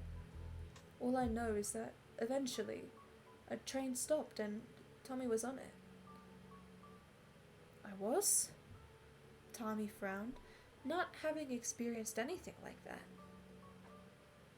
Wilbur snorted. "You were. You didn't talk, but you just scowled at me and yanked me onto the train. Next thing I knew, I was waking up here." That was strange. Tommy didn't experience anything like that. But he had to admit, that didn't sound like a very pleasant afterlife. And you're not going to do anything like that again," Phil said, huffing a bit. "Yeah, I won't," Wilbur reassured. "Like I said, I don't really want to see that train station again." "Good," Tommy grumbled, readjusting so he was no longer hidden in Wilbur's shoulder, but had his head resting on Wilbur's chest. Underneath his head, he could hear the steady thump, thump, thump of Wilbur's heart, and it eased the lingering anxiety he still had. Now that Tommy knew that Wilbur was alive, the panic racing in his veins finally eased up enough for his thoughts to clear. Wilbur was okay, which meant that now Tommy had something else to worry about. "So," Tommy started, drawing all eyes back to him. what happened with, Dream? Although no one seemed particularly upset or worried, which made him want to believe things had worked out, they might have just been more focused on Wilbur for the time being, and pushed the problems with Dream to the side. Phil and Techno shared a silent look, before Phil sighed and folded his hands together. Well, he's not going to be a problem anymore, at least not to you, Phil told him, giving him a reassuring smile. Basically, after you and Will left the fight, Puffy and I did our best to subdue him. Eventually, Puffy managed to get him pinned, and she gave him an ultimatum. Apparently she had pictures of Dream's face, so either she would show us, the Syndicate, his face, or he had to make a deal with her. What was the deal? Tommy asked, furrowing his brows. Since she already agreed to stand by you if he released the video footage, that meant his blackmail was useless. So she made him promise that from this point forward, everything would go back to the way it was before he started healing for us. Dream basically has to leave our healer alone, and in turn, we have to leave Supreme alone as well. Although we never targeted him in the first place. Healers need to be considered neutral, and he can't use your civilian identity against you, Phil explained, not looking all too pleased at the explanation. Wait, so you didn't kill him? Tommy asked, having fully expected that to be the news he heard. I wanted to, Techno growled, but Puffy wouldn't let me. Yeah, she wouldn't let anyone kill him, which I wasn't super thrilled about, Phil shrugged, his wings shifting with the movement. But Puffy is a good friend of mine, so I respected her wishes about the whole thing. She promised that if he ever pulls this kind of shit against you again, she'll handle him. For some strange reason that Tommy couldn't pin, he was actually relieved? Despite everything Dream had put him through, there had been a lingering knot of worry in his chest that Dream would be dead. While he knew he had no reason to feel bad for Dream given the fact that the hero had literally kidnapped him and tried to throw him in jail, Tommy just couldn't stand the idea of knowing that he was the reason for Dream's death. Thank you, Tommy murmured, relaxing further into Wilbur's hold. I'm really glad you didn't kill him. Thank Puffy, not us, Techno grunted. This made Tommy snort. You're right. Puffy is the real hero here. She gets all the credit. To be fair, she kinda does, Techno told him with a shrug. If Phil hadn't managed to convince her to come out of retirement, we would have been screwed. Wait, Wilbur cut in suddenly. You never explained that to us, Phil. Why did you keep me and Tommy out of the loop for the plan? Ducking his head, Phil laughed awkwardly. Well, it wasn't anything against you two. It was more that I just wasn't sure if Puffy was going to end up agreeing to come out of retirement for this, so I didn't want to get hopes up. I also didn't think it was fair to ask her for something as huge as this and then go, by the way, if you say no, Tommy will know you could have helped him and you didn't. Well, Tommy makes sense, but what about me? Wilbur pushed, frowning at Phil. Because you're petty as fuck and would have been pissed at Puffy if she said no, Phil explained with a flat stare. Tommy let out a startled laugh at this. It was true. Wilbur was petty as fuck, but Wilbur didn't seem to agree. I'm not petty. You are too, Tommy said, shifting his head so he was looking up at Wilbur's face. Wilbur scowled. No, I'm not, you brat. You literally are. Huffing, the white streak in Wilbur's hair fell over his eyes, and Tommy paused to pull his own matching one again. It was almost like the night never happened. Like it was all just a bad dream. Because now Wilbur and Tommy were both here, alive and well. But the hair was evidence that it wasn't a dream. That all that had been real. The smile fading, Tommy twirled the white in his hair around his finger while the others quieted down. So, is it over then? He asked after a few minutes, glancing between Wilbur, Phil, and Techno's faces. Are we okay now? Am I going to be able to stay with you? Was his silent question. Reaching out, Phil pushed Tommy's hair back from his face, and Tommy immediately leaned into the gentle touch. Yeah, it's over, Tommy. Phil reassured him. You're home now, and we're going to make sure it stays that way. As Phil ran his fingers through Tommy's hair, Wilbur rubbed small circles into his shoulder blade, and Techno flashed him a small but wholly genuine smile. Well, Tommy found himself believing every word of what Phil said. He was home.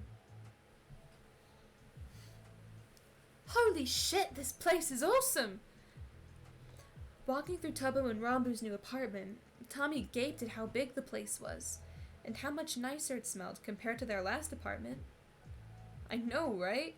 We kept telling Phil we didn't need a place this nice, but he really thought we'd like this one best, Rambu told him, running his hand along the unstained white wall. The new apartment sat on the border between South Bay and East Side. It was in a new building, meaning no one had actually lived in this unit. Until now. Once Tubbo and Rambu had accepted the offer of joining the syndicate, Phil's first order of business had been to make sure the boys had a decent place to live, waving off any arguments as it being part of their salary, despite the fact that syndicate members didn't really have salaries. Now here they were, standing in the middle of an apartment that Phil had completely bought outright for the boys. There was one wall with floor-to-ceiling windows that faced out into the city's skyline, letting in so much fresh sunlight, Tommy felt like he could just lay on the floor and fall asleep in the warmth like a cat.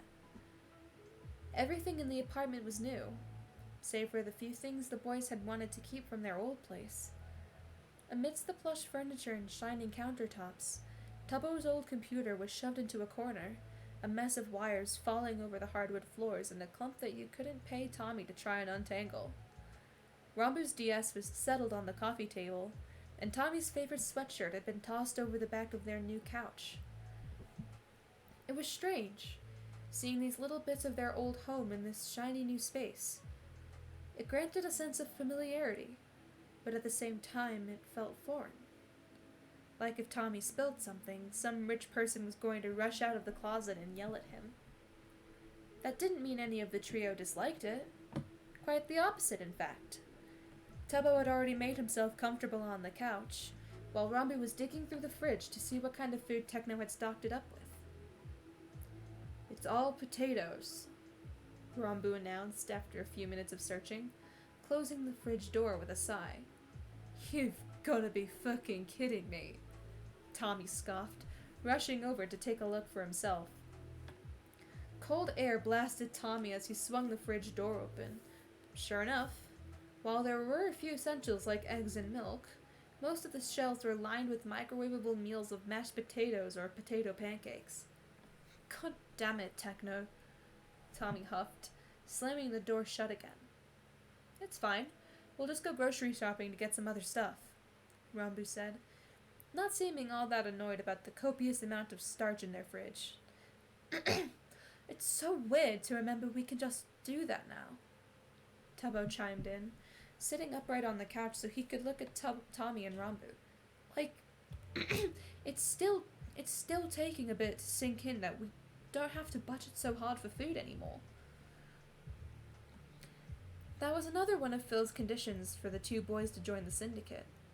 Not only did they get a nicer place to live, they now had an entire spending account to use for whatever they needed. Of course, Tubbo and Rambu had both already insisted they would only use it for food, but Tommy doubted Phil would care if they bought themselves an Xbox with it or something. Have you guys gotten all your clothes and stuff moved over yet? Tommy asked, eyeing the suitcases still sitting in front of the door. Tubbo groaned, while Rambu chuckled. Yeah, we have them here, but haven't unpacked anything yet. I fucking hate unpacking shit, Tubbo complained, flopping back down on the couch. I think we all do, Tubbo, Rambu pointed out, leaning against the counter. But it's probably a good idea to hold off, at least until you move your stuff over too, Tommy. Tommy froze. Shit. Yeah. The reason he'd come over to the apartment today in the first place. He had to figure out how to break the news to them. While Tommy knew it wasn't something he should feel guilty about, he couldn't help the ache that echoed through his chest every time he thought over his decision. It wasn't that he wanted to put distance between himself and his best friends, but he had other family he wanted to live with too. Rambu noticed the way Tommy's face fell at his comment, and immediately pushed off the counter to stand in front of him. "Are you alright?" he asked softly. I'm fine, but I wanted to talk to you guys about that, actually," Tommy said, eyes ducking to the ground. "About the whole, me moving thing." "Let me guess." Tubbo cut in, climbing off the couch. "You want to stay with the Soots?" Tommy winced and forced himself to nod. "Yeah. It's not that I care about them more than I care about you guys or anything. You're still my family, and that's never gonna change. But it's different, you know?" Suddenly, a pair of warm hands were on his shoulders, and Tommy looked up to see Rambu giving him a reassuring smile. "Tommy, don't worry. We figured you were probably gonna want to stay with them." "Yeah, dude. Phil's literally filling out adoption paperwork for you," Tubbo snorted, having joined the two standing to lean against Tommy's side. "This isn't a surprise at all." "But you're not upset?" Tommy asked, glancing between the two of them. "I mean, it's not like we're never gonna see you again or anything," Tubbo huffed. You better be coming over to hang out all the damn time." "Of course," Tommy exclaimed, horrified by the suggestion that he wouldn't want to hang out with his best friends anymore. "I was already planning on staying over here a few nights a week anyway." At this, Rambu chuckled. "What, like a joint custody situation?" Tommy flushed and shook his head. "Not a joint custody situation, you dickhead." "I dunno, Tommy," Tubbo teased, nudging his side with his elbow. "If me and Rambu got married, we could get a custody battle with Phil for trying to adopt." "Oh, fuck off," Tommy scoffed, while Tubbo cackled at his own bad joke. "If you keep saying shit like that, I'm not gonna come over to visit." "Okay, fine, we'll stop," Rambu reassured, giving Tubbo a sharp look. Tubbo stopped laughing, but the shit-eating grin stayed on his face as he leaned back into Tommy's side. "Seriously though, we don't care if you want to keep living with Phil, Will, and Techno." Rambu nodded. "Yep, I promise we don't mind." Well, that was certainly a weight off of his shoulders. Breathing a sigh of relief, Tommy slumped against Tubbo. "Thanks, guys. Like I said, it's not like I'm going anywhere. Trust me, I'm not worried about that. You're way too clingy for that," Tubbo joked. "I'm not clingy," Tommy protested. "If anything, you're the clingy one." "You are too," Tubbo shot back. "You're so clingy, you literally brought Wilbur back from the dead," he pointed out, reaching up to tug at Tommy's white streak. Tommy slapped his hand away from his hair. "That's not being clingy. That's being so incredibly cool and poggers that I got the power to fucking revive someone. That's like ultimate clingy right there," Rambu chimed in, smirking at Tommy. "If I die, you definitely bring me back. Because you'd miss me way too much," Tubbo said, fluttering his lashes in a far too innocent way. Even though it was a joke, the mental image of Wilbur's dead body flashed behind his eyes again. Then he imagined it being Tubbo instead. Tubbo lying too still, his eyes glassy and body limp. bile rose in his throat. "Don't joke about that," Tommy suddenly snapped, making Tubbo and Rambu's laughter fall silent. "And don't go dying thinking I can just bring you back either. I'm pretty sure that was a one-time thing with Will." Tommy couldn't explain why, but some part of him just knew that what he did with Wilbur was likely something he'd never be able to repeat. He didn't know if you'd explain it. He didn't know if you'd explain it like an adrenaline rush or something of the sort. But somehow, he just knew that bringing someone back from the dead wasn't something he could do twice. So they had to stay safe. All of them. Both Rambu and Tubbo's expressions turned somber as they shared a look. "Sorry, I was just fucking around," Tubbo apologized. "It's okay," Tommy muttered, resting his chin on top of Tubbo's head. I don't like thinking about it. "And that's okay," Rambu reassured him, wrapping an Why do you do this to my soul? "Oh, you should have heard me in the previous chapter. You should have heard me in the previous chapter, Studio Gihi."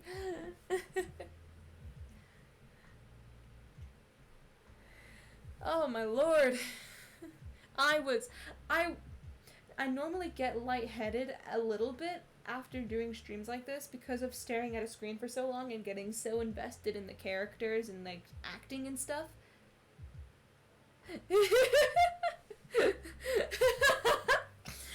Yep. But oh man, if you really want to like be in more pain, watch the VOD back to when Wilbur actually died and Tommy revived him. I was this close to having a mental breakdown. No. I teared up and I really got into it. My god. I didn't cry as much as I did when I read Passerin, but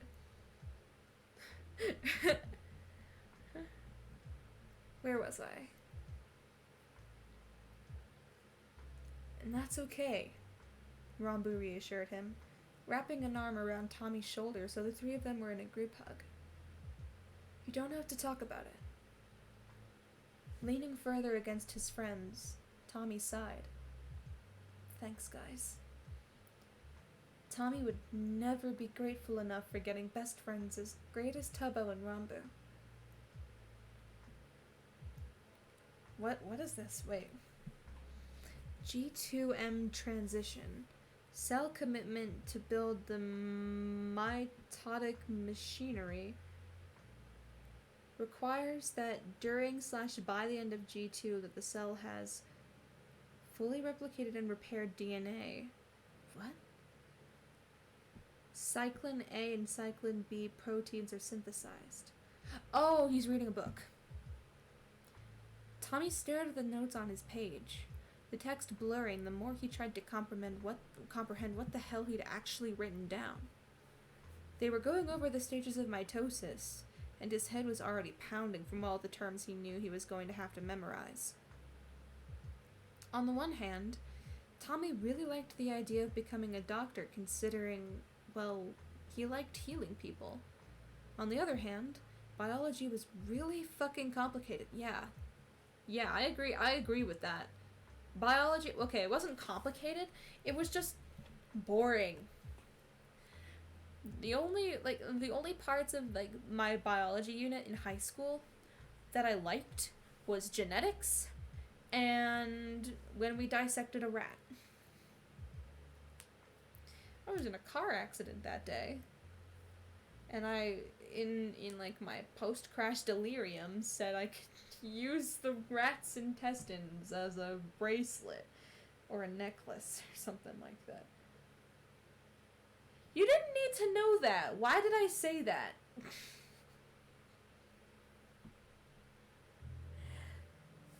Let's move on. Way more intense than he remembered it being in high school. But it was interesting to learn about the way cells worked at very small levels, and then try to apply that to the way his own powers worked. Although this was only the second college-level biology course he was taking, so far he'd theorized that his power probably did something along the lines of accelerating stem cell division over wounds, but he would have to research more before he could come up with a solid theory for it. For now, though, he was stuck focusing on the details of mitosis. It was late at night, and he was hunched over his desk, struggling to ingrain this shit into his memory. It was almost a relief when he noticed the purple particles floating above his head. Ranbu? What's up? Tommy asked, spinning around in his desk chair to face his friend. Standing in the middle of his room, Ranbu was decked out in his full Ender outfit, his mask and goggles hiding whatever expression could be on his face right now. Sorry, I know you're studying, but I was told to come get you, Ranbu admitted, sounding sheepish. Tommy huffed, although he was secretly thrilled at having an excuse to ditch his studying. Who is it this time? He asked, hopping out of his chair to run to his dresser. It's Jack, Ranbu told him, and Tommy rolled his eyes as he pulled his cargo pants out of his drawer. Of fucking course it is. Did he piss someone off again? Tommy asked, rushing into the bathroom to change. Yep. He taunted 404 and got a knife to the thigh. Ranbu sighed from outside the bathroom door. After changing into his cargo pants, Tommy checked the pockets, grinning when he saw he had remembered to stuff them full of bandages and gauze. Opening the door to the bathroom again, Tommy grabbed his mask off his bed and buckled the straps behind his head, before dropping to the ground to pull his boots on. How bad is it? Tommy asked, his voice now tinged with metal from his voice changer as he laced up his boots. Not that bad. He's just complaining for the most part, Ranbu told him, leaning against the edge of his bed as he watched Tommy tie his shoes. Will is holding off 404 now, while Nikki, Tubbo, and Techno focus on Dream and Rewind. Snorting, Tommy pushed to his feet again, doing one last check to make sure his mask was secure. I'm sure Will is thrilled about having to handle 404, he drawled sarcastically, reaching his hand out towards Ranbu. Ranbu wrapped his hand around Tommy's. You ready? Ranbu asked. Tommy grinned. You know it. Next thing Tommy knew, his stomach was swooping out from underneath him. Everything went black, and Tommy's head spun as he gripped onto Ranbu's hand for dear life. And then, he was stumbling onto a gravel rooftop. He could hear yelling all around, and after shaking himself off to get the ringing out of his ears, he paused to glance up and look around. It was like Ranbu had said. Nikki and Tubbo were tag-teaming Rewind as he disappeared and reappeared as he jumped between seconds, while Wilbur was struggling to dodge 404's knives like he always was. Then, Tommy noticed Techno and Dream going toe-to-toe, and while there was still a small spike of fear that shot through him seeing Dream's smiley face mask again, he knew at this point that Dream was going to stay true to his word. Many months had passed since the night they had their confrontation with Dream, and it had been harder than he thought to readjust to his normal life after things calmed down. Sometimes, Tommy would still wake up and wonder if he was actually awake, or if this was all some giant trick on his mind and he was actually sitting in a jail cell right now. For the first month after everything had blown over, Tommy's palms were constantly glowing to heal the small wounds he'd created by pinching himself. But the windows had always been clear, and his reality had proved itself again and again and again. This was real. He could trust that. Tugging him by the hand, Ranbu led him to the edge of the roof, where Jack was sitting pressed up against the railing with a hand on his leg. Aye up, man, Tommy greeted as he kneeled down in front of Jack, waving Ranbu off as he jumped back into the fight. Aye up, Jack muttered through gritted teeth. Eyeing the knife sticking out of Jack's thigh, he pulled back the fabric of his pants to get a better look at it, and Jack winced at the pressure. This looks like it hurt like a bitch. Fucking does, Jack hissed. Can you hurry up and fucking pull it out? Rolling his eyes, Tommy nodded. I will if you promise not to be a little bitch about it. I'm not gonna... Before Jack could finish his sentence, Tommy yanked the knife out of his thigh, causing Jack to let out a rather unmanly sounding shriek. Fucking hell! Tossing the knife to the side, Tommy ignored Jack's string of curses as he grabbed some gauze out of one of his pockets, and used it to clean off the surface of the wound. While the knife had gotten him good, it hadn't gotten very deep. The wound itself wasn't anything major, meaning it would be a pretty simple fix. Ignoring the sounds of yelling and things crashing from the fight behind him, Tommy placed his hand over the stab wound and shut his eyes. His hands never glowed gold again like they had the night he saved Wilbur. It had gone back to his normal orange. Like the whole revival thing had never happened. Although, if you asked Tommy, his post-healing headaches had gotten just a bit worse since that night. It wasn't anything he couldn't deal with, but it was still a pain in the ass all the same. By the time Tommy pulled his hands away, a dull throbbing had already made itself known behind his eyes. He leaned back against the railing next to Jack, taking out some extra gauze from his pocket to wipe his hands on. "You good, Tommy?" Jack asked quietly, resting a hand on his shoulder. Tommy gave him a weak thumbs up, keeping his eyes shut for a moment so he could get his bearings. "All right, you stay here. I'm gonna hop back into the fight," Jack told him. "Sounds good," Tommy muttered, wincing when the simple act of speaking caused another spike of pain to flash through his skull. He listened at Jack's footsteps fading as Thanatos rejoined the fight. Tommy simply took a few deep breaths, letting the pain and nausea roll through him because he knew it would fade to something manageable in a few minutes. Distantly, there was a sound of something exploding, and Tommy grinned, knowing that was almost certainly Tubbo's doing. Suddenly, there was the sound of footsteps beside him. Opening his eyes, Tommy leapt back when he saw Supreme running straight for him. "What the hell?" Tommy asked, pressing against the railing. Supreme, who Tommy could see was dragging a dazed-looking Rewind next to him, glanced up and gave him a small wave. "Hey there! Hey there!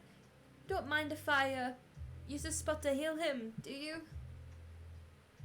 Blinking, Tommy nodded. Supreme was a healer like him. Logically, Tommy had nothing to fear from the hero. "Is that Apollo?" Rewind asked in a slurred voice. "Yeah, that's him," Supreme confirmed, tugging up the edge of Rewind's charred sweatshirt to reveal a small cluster of burns on his side. "Yep, definitely Tubbo's doing." "Hi, Apollo." "Ouch!" Rewind said, blindly waving at him, but cutting himself off when Supreme pressed 2 fingers on the burns. "Sorry about that," Supreme apologized. "I'll make this quick." Tommy's eyes widened, his curiosity overriding the pain from his headache. He'd never gotten the chance to actually see how another healer's powers worked, and he wondered how similar it was to his own. Without thinking, Tommy leaned over to get a better look. Dark brown eyes met his own, and Tommy flushed, immediately pulling back. "Shit, sorry, I was just..." "You can watch if you want," Supreme offered, and although Tommy couldn't see his mouth under the red and yellow balaclava he wore, he had the sense he was smiling all the same. "If that's okay," Tommy said, and when Supreme nodded, he let out a sigh of relief. Tommy leaned over again, looking down at the hands Supreme had resting on Rewind's sides. One hand, Tommy quickly realized, was a prosthetic. It was just being used to hold up the edge of Rewind's burnt sweatshirt, but otherwise wasn't doing much. Then, Supreme used his other hand to start massaging the skin around the burn. There was no glowing, but it was like watching magic happen all the same. When Supreme swiped his thumb over the burns, Tommy saw the blistered skin disappear, like an eraser had been used on it. Rewind immediately relaxed. Supreme continued massaging the rest of his burns, each one disappearing with a brush of his hands. Tommy was glad he had his mask on, because if he wasn't, Supreme would have been able to see his mouth hanging wide open in shock. "That's so cool!" Tommy exclaimed once Supreme had healed the last burn, tugging Rewind's blackened sweatshirt back down. "Are yours different?" Supreme asked, leaning back against the railing next to Tommy. "Also, Rewind, just wait a minute and then you're good to go." "Yeah, they are. When I heal, my hands get all glowy and hot, and it just heals the wound like that," Tommy explained, looking over his own calloused palms. "That's so interesting," Supreme muttered, furrowing his brows. There was a moment of silence, and then Supreme lifted his head, holding out a hand for Tommy to shake. "I don't think we've officially met. I'm sure you know who I am, but I'm Supreme." Snorting, Tommy took the offered hand. "Apollo, but you knew that already." Before Supreme could respond, there was another explosion sound, and Tommy winced as it sent another pang through his head. Distantly, Tommy registered Rewind getting up and rejoining the fight. "Are you okay?" Supreme then asked, his dark eyes bright with concern. "I'm fine," Tommy said, waving off his worry. "Just post-healing headache. I'm sure you know how it is." Supreme sighed. "Yeah, I know what you mean. I don't get headaches, but after I have to heal something big, my hands will ache for days. Even the one that's a fake," he said, laughing a bit as he held up the prosthetic hand. "Oh man, that's shit," Tommy said, trying to give Supreme a sympathetic look, even with half of his face hidden by his mask. You get used to it." And damn if Tommy hadn't heard that one before. But actually, do you mind if I try something?" Frowning, Tommy eyed the hand Supreme was reaching towards him. "Like what?" "I'm usually really good for headaches," Supreme told him. He held his hand in the air between them, waiting for Tommy to give him the go-ahead. While Tommy knew letting a hero use his powers on Tommy probably wasn't the best idea, there was also something about Supreme that just made him very easy to trust. Maybe it was his kind voice, or maybe it was the quiet solidarity they had with one another. They may have been on opposite sides, but they weren't enemies. They were healers. Or maybe it was just that this headache was really fucking annoying and Tommy would do anything for some kind of remedy. Either way, Tommy found himself leaning forward. Supreme brought his hand up to Tommy's temple and began to massage small circles into the skin. For a beat, nothing happened. Then, all at once, a surge of warmth radiated from Supreme's thumbs and into Tommy's head. He immediately relaxed into the touch, slumping against the railing as sweet relief swept over him. The warmth flooded through his head, slowing the throbbing down until it disappeared completely. A few seconds passed, and then Supreme pulled his hand away. The warmth faded, and Tommy waited for the headache to return, but it didn't. "Holy shit, you fixed it!" Tommy exclaimed. Supreme laughed. "Glad I could help." "Apollo! We got it!" Wilbur's voice suddenly called out, drawing both healers' attention back to the fight. Looking out onto the roof, Tommy could see that Nikki and Jack had already disappeared from the fight. Techno was pinning Dream to a wall, while Tubbo just stared down Rewind and 404. None of them were moving. Neither of whom were moving.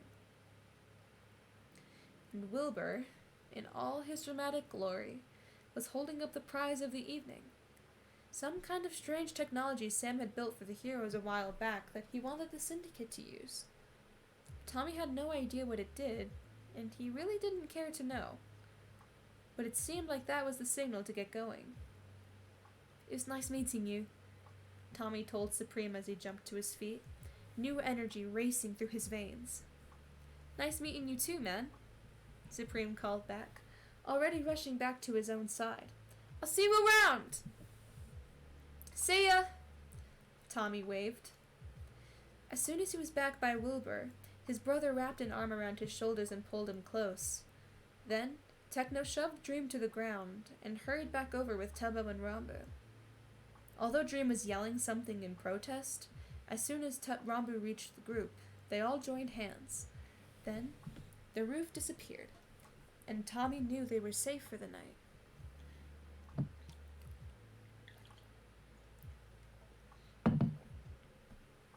Drink break.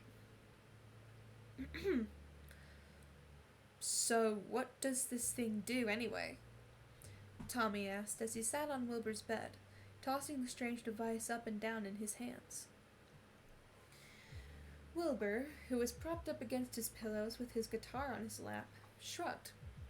According to Sam, it's supposed to be able to shut someone's powers off temporarily, but he never managed to perfect the design before he left the Hero Committee.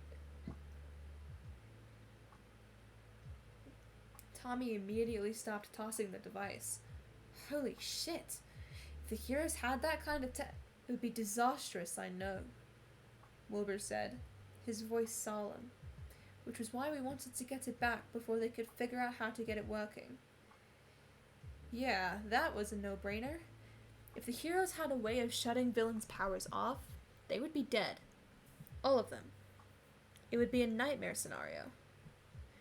Are you planning on getting it working again, though? Tommy asked, his voice much smaller than he expected it to be. Just like it would be disastrous for the heroes to have that kind of technology, Tommy could see the same thing happening if the villains were able to take advantage of that for themselves.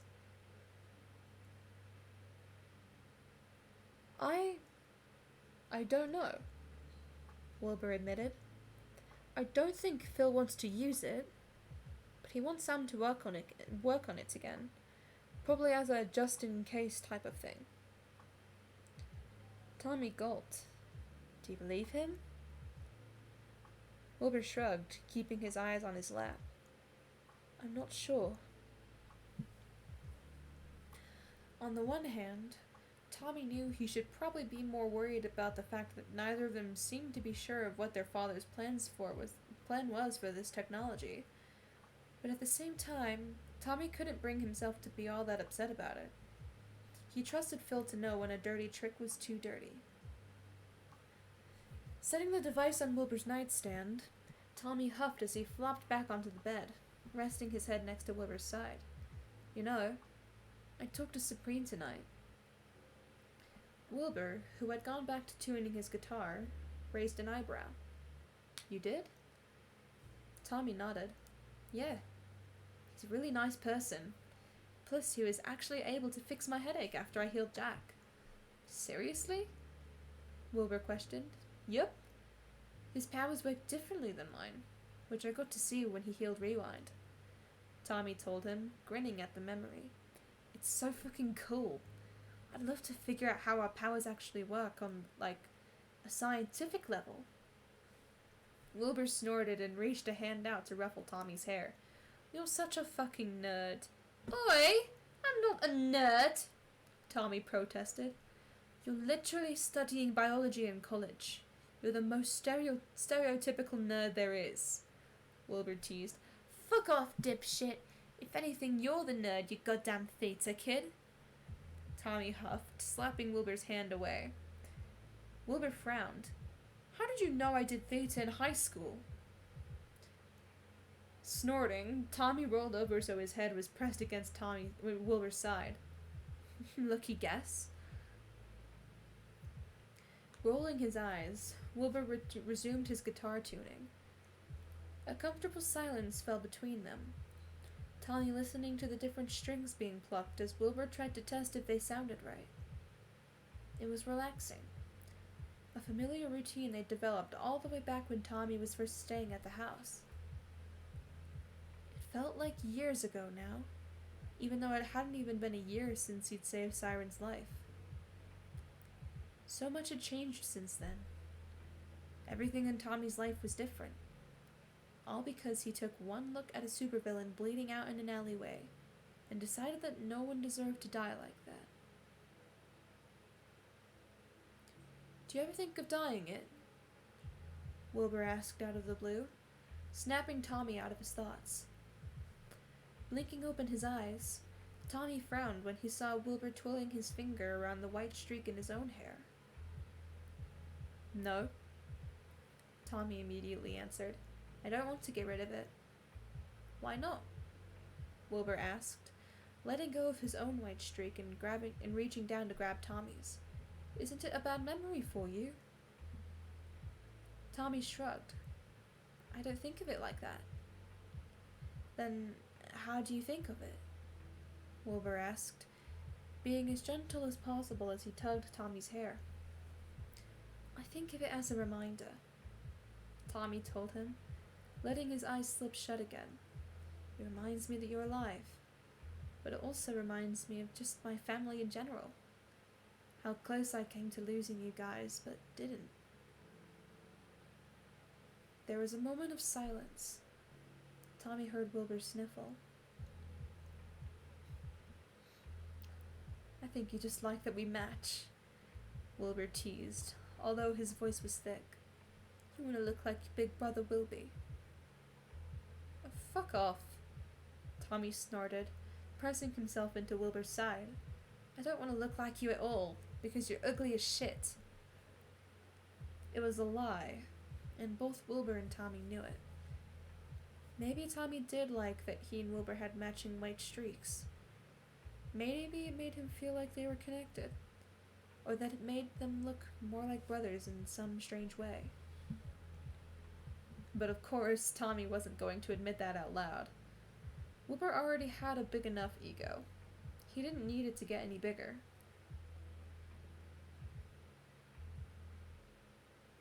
Well, I don't want to dye mine because it reminds me not to be fucking stupid, Wilbur told him after a few moments. I don't ever want to leave you guys again, and seeing the white reminds me exactly why. Good, Tommy said, burying his face into Wilbur's sweater to shield his eyes from the lights. You're never leaving me again, you stupid fuck. Don't worry, Toms. I've learned my lesson about being a martyr, Wilbur reassured him. Another silence fell over the two. Wilbur went back to tuning his guitar. Everything was warm and soft right now. The warm glow of the fairy lights, the soft strumming of Wilbur's guitar strings. As the minutes passed, Tommy felt sleep begin to creep up on him like an old friend. What do you want me to sing? What do you want me to sing? Wilbur then asked after a few minutes. Anything, Tommy mumbled. Wilbur let out a soft chuckle at Tommy's slurred voice. We'll make it a quick one. He started to strum the chords, and Tommy smiled as he recognized the song Wilbur had played for him before.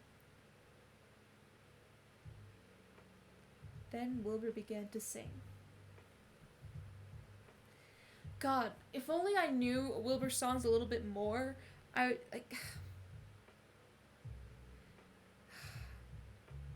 don't know the tune to this.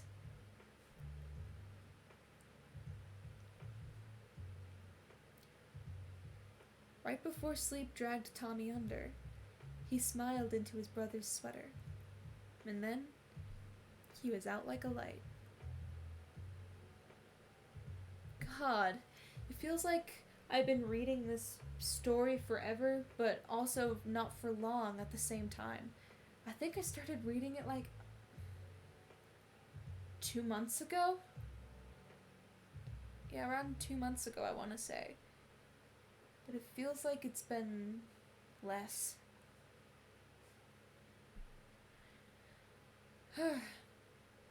Wait.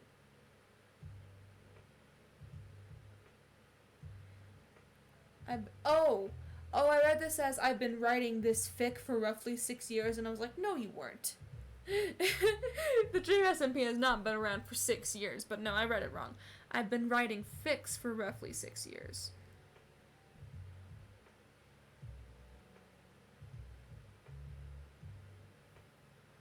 Man. What am I gonna stream on Tuesday then? I'll probably stream Minecraft.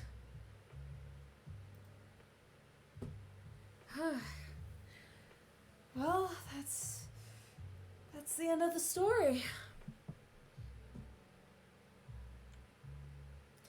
And therefore the end of my stream. It is almost midnight. I cannot believe I have been streaming for that long. Wait, how long have I been streaming for?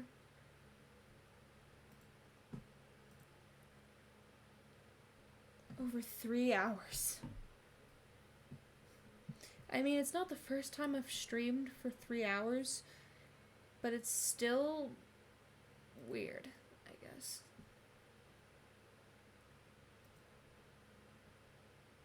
Why did... Okay, I don't know why the music does that sometimes. That's my bad. Alright. Thank you guys so much for watching. I hope you guys enjoyed the stream. I'm probably going to be streaming Minecraft on Tuesday.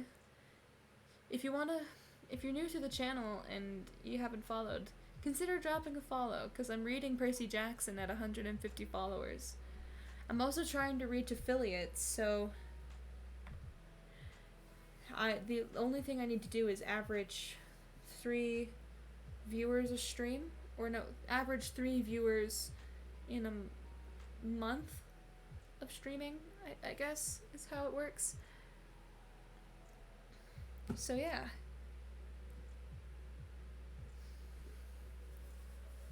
Thank you guys so much for watching, and I will see you next time. Bye bye!